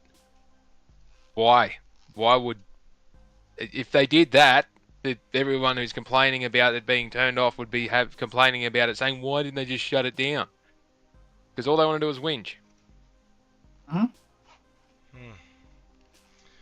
Again, back to the first point. It all costs money to do this stuff, and it costs a lot of money to do this stuff. So how many times do you want to pay peer-to-peer servers? Game? Yeah. That's why Naughty Dog sells you the new version of The Last of Us every time they make a major change to it. Exactly. Sorry. That's why. Sorry, just thinking about Naughty Dog and how many times they've tried to sell us Last of Us. That's just. They'll sell us Last of Us underwear if they had a chance. See you, Wara. They'll sell it to us. But that's just not. PS6. They'll sell it to us again. But look what they did with what is it? Not Oblivion, but what is it? What was the one that they sold like every version for every PC? Skyrim. Skyrim, yes. They Skyrim's freaking had sold like that 15 different beyond. versions. I've bought Yep. Skyrim for $5. It has all the mods ever on it. And then after I'm that, sorry, War. I hope I didn't piss you off, dude. I'm sorry. about 7 I months was later, on they one released today. another version of Skyrim, and I was like, "What the fuck, guys? I thought I had the best version. What happened?" Oh The man! new version of the remaster, But the we will, remake version. So we'll be following this as it unfolds. It's not something that I really get deep into. I don't play the games that this whole thing is for anyways. I just don't. If it starts affecting my single player narrative games, then yeah. Will 777JP, he does a series titled Will It Play, and he basically disconnects his PlayStation from the internet and tries to play these physical discs on his system without being attached to the internet, and some work, some don't, but like that's that's the area where it would start affecting me when I'm required. Honestly, the end of life stuff does not bother me near as much as a single player game needing to be an online only game, Mhm. because that's just stupid. Like, at that point, you can get me in this conversation where I'm like, yeah, that's dumb. That's developers being stupid. It does not need to maintain an online presence. All it has to do is let me play the damn game. And the thing where it's easier to put patches out, it's easier to do this, do that, whatever. Listen, I get that, but at the end of the day, I don't want to have to be online all the time. And you may say, Yeah. well, Thrifty, we're online all the time anyways, so what's the big deal, right? It's the whole, you're already doing it, so it's not a problem if we piggyback on this. Well, the problem comes in is I don't Mhm. like the force. I don't like being forced to do anything. And I don't like being forced to do things that don't make sense. It's a single player game. True. It's not a high enough gigabyte download for it to not be on the disk altogether. Then, well, if there's a patch or whatnot, great. Let that be my choice. Let that be my choice. Like, I remember when Expedition 33 did their patch of Mael's weapon. And Hero and I both disconnected our PlayStation from the internet. Or no, I'm sorry. We kept it connected to the internet, but we turned off auto updates. Right? There was no auto updates anywhere. Period. End of story. Speaking of that, I got to turn those back on because I haven't turned them back on since. The game still updated on its own, and we had everything turned off. And so that's a problem. And that's what I don't like. Like, what if I wanted to play the game the way it had been delivered to me? What if I liked the fact that it was kind of busted and you could do stupid crap once you got to the end? Like, what if that made it more fun? But now you've had the ability to come in whenever you dang well please and say, no, we are changing this. The gamer be damned. That's where I have a problem. But that's not even on the game preservation side. That's on the always connected to the internet side. And, like I mentioned earlier, I'm old enough to remember a sweet, sweet, sweet time when we weren't all connected to the internet. And the older I get, the more fond memories I have attached to those moments than moments in the past 15 years when everybody's been connected to the internet.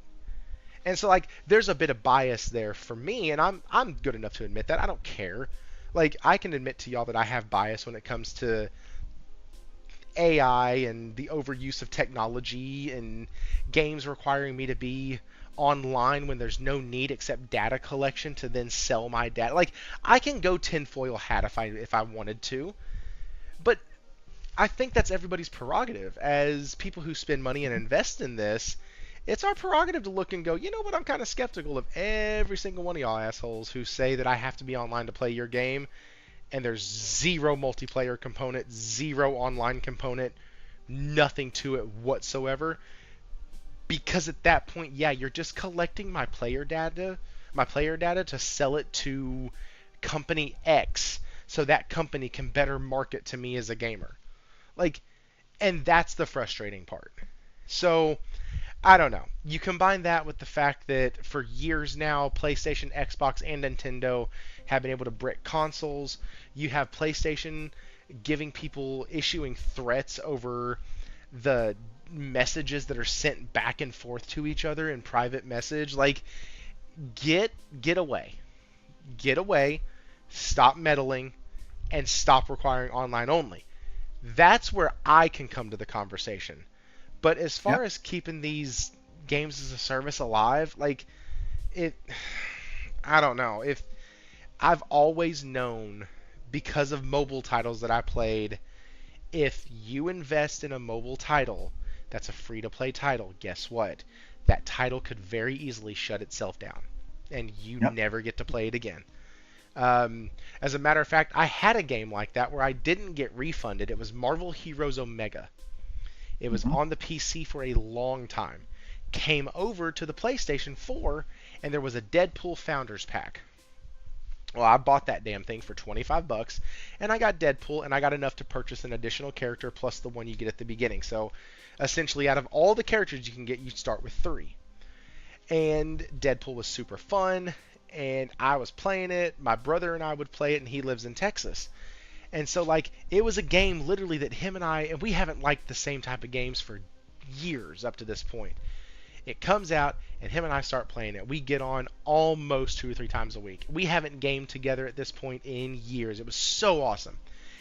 And then stuff comes out with the head of the studio and the head of the project team and all that, and he was a not good person when it came to children or whatnot. There was something that came up that, like, he breached the contract with Disney or with Marvel, the character contract or whatever, and Yeah. it got pulled instantaneously. Gone. No refund offered, no nothing. That thing shut down in the blink of an eye. I tried to get on one day and it would not work. And I Googled it and it said emergency shutdown, will not be coming back at all. Disney said, F it, y'all can't have this anymore, and it was gone. And that game was absolutely fire. But because of the decisions of somebody else, I no longer got to play it. Yeah. Go ahead. Yeah. Sorry, I got to jump in. I got to head off. Sorry, but I just while we're on the subject, and you know, shameless plug for another show. Sorry. Sure. But Rob Pearson over at PlayStation UK, PlayStation Access. He's a wonderful person to talk to if you ever get the chance. He has very fond memories of the online Metal Gear Solid. I think it was Metal Gear Solid 3. Or Yep. can't remember which one it was. Had an online I think it was version. 3. I think you're at 3. I Right. think well, was it 1? Yeah, No, and it's- it was announced. Yeah, it was. I think it was 3 because from Mhm. memory 4 was it didn't. Its 4. online version was really quirky. But this online version must have been Metal Gear Solid 3. Online version was on the PlayStation 3, and was the first sort of foray into internet online gaming. And they announced at the time that they were going to shut the servers down at this time on this date, well in advance. They were turning it off because Metal Gear Solid 4 was coming out and they were shifting everything over to that and all the rest of it, right? Fair enough. Mhm. It was an online multiplayer mode. It wasn't necessarily a, the game is based out of a server sort of thing. And you got bots and lobbies and all the rest of it. And he had a group that he talks about it very fondly, and he said the group that used to get on there and work, run the game all the time together, and they all got on there. They were all on there when the time came up, and just one by one, they just slowly just popped off the screen. And then he tells it that everyone just sort of over the space of a minute just started dropping out, and then it got to a screen, and the black screen just went, "Thank you for your time," or something like that. Thank you for your service and for supporting us. We really appreciate it, and all the best in the future, sort of thing. And it's a really nice way. It's a really memory that stuck really hard with me. He says, "I don't know who they were. Not sure if I've ever made contact with them again. But just the way he talks about how it shut down, and it was like they all just got together and to be there when it happened. It's quite a nostalgic thing, but." Sometimes you get that opportunity, and other times they just yank the cord right from under you, and it just shuts, and that's the end of it. So, Anyway, I got to head off. Thanks for having me again. I'll see myself out and catch you next time. Yeah, man. Thank you, Appreciate you stopping Falky. by, You have a man. good day, man. You have a good night. You And too, mate. Good night. honestly, guys, with that, Falky is out of here, and we have been here for almost 3 hours. It's a pleasure seeing everybody here. It's not normal that we have 2 other competing shows, so thank you all for who decided to come here and be with this one. Truly appreciate it. Y'all have a wonderful night. Steven, this is typically the part where I have people plug their channel or their X or anything, but he doesn't have I'm on any of those Discord. things, so he's on the Discord. I'm on Discord. You can. And I hope I didn't piss people off tonight. And Mora, I need to go make it up to them, give them a big old hug or something like that. I understood what he was saying, but then it's not misinformation if it's my opinion. Yeah, So I'm like, come on, man. I don't get. I mean, I'm sorry for that, but I'm gonna speak my mind. I told you I was in a fighting mood tonight. This you did. This you did. No, But I just wanted to honestly, apologize to everyone and didn't mean to do that. No, you Hero. You I can don't get think down you on did me. I anything appreciate wrong. you, We brother. gave our opinion. I think you're okay. I think that this is also another reason why When he I started don't- saying names and calling, I'm like, dude, come on, man. We can't do this, dude. Yeah. We can't be saying this and trying to destroy each other's opinion. I respect your opinion, but when you start coming out like that, I can't do that, man. Oh my God, I Hero! offend you I'm not guys. taking that bait. I'm gonna go now. Y'all have a wonderful night, guys. It's been wonderful. Thank y'all so much. I'm not Hero. taking that bait. I'm just leaving it alone. And, He's dangling it. He's dangling y'all it like have the freaking a dollar wonderful bill. night. Thank Dollar y'all so bill. much for being here. We're gonna get back to where we were recently. The panel, the way everything looks on the screen, this is a rough draft of how it's gonna look going forward. But yes, thank y'all so It was much. okay Steven. show. Sorry for that, guys. I love you guys. Nah, bro. Always. It was It's a like, great you guys show. are gaming You family. did Gaming family to me. Fantastic. You did great. Next week it is the 30th, and we'll have Falky on next week. The week after we have Game Logic and then Cosmic. Then Henry will be on that week as well. Then the rest we'll figure out as we go forward. I have everything laid out until up to September 3rd. So we have some really cool stuff coming up, some new faces coming in here. If I can somehow magically back up the start time for one of these weeks coming up, probably in mid-September, I will be able to have Mooch and Doomsayer on here as well. But I have to move the time back about an hour and a half to 2 hours. So I have to wait till either I'm on whatever kind of rest time I am for my ankle, for my Achilles, or I'm able to have a way to get off work early one Wednesday in order to make that happen. But really want to get those guys on. Doomsayers is one of the first podcasts I ever went on outside of Salty's, and really enjoyed talking to him and Wise, even though Wise was very much on the PC loving side of things. But really good guy, really smart, and really love talking gaming with those people. Anyways, with that being said, check out Falky. He's always around on various podcasts. Y'all have a wonderful time. Thank y'all so much. We did not hit the goal. We didn't even sniff the goal. And that is okay. I had a blast. Thank you, everybody. I will see y'all Thanks, everybody. next time. Have fun. Goodbye. Take care, brothers.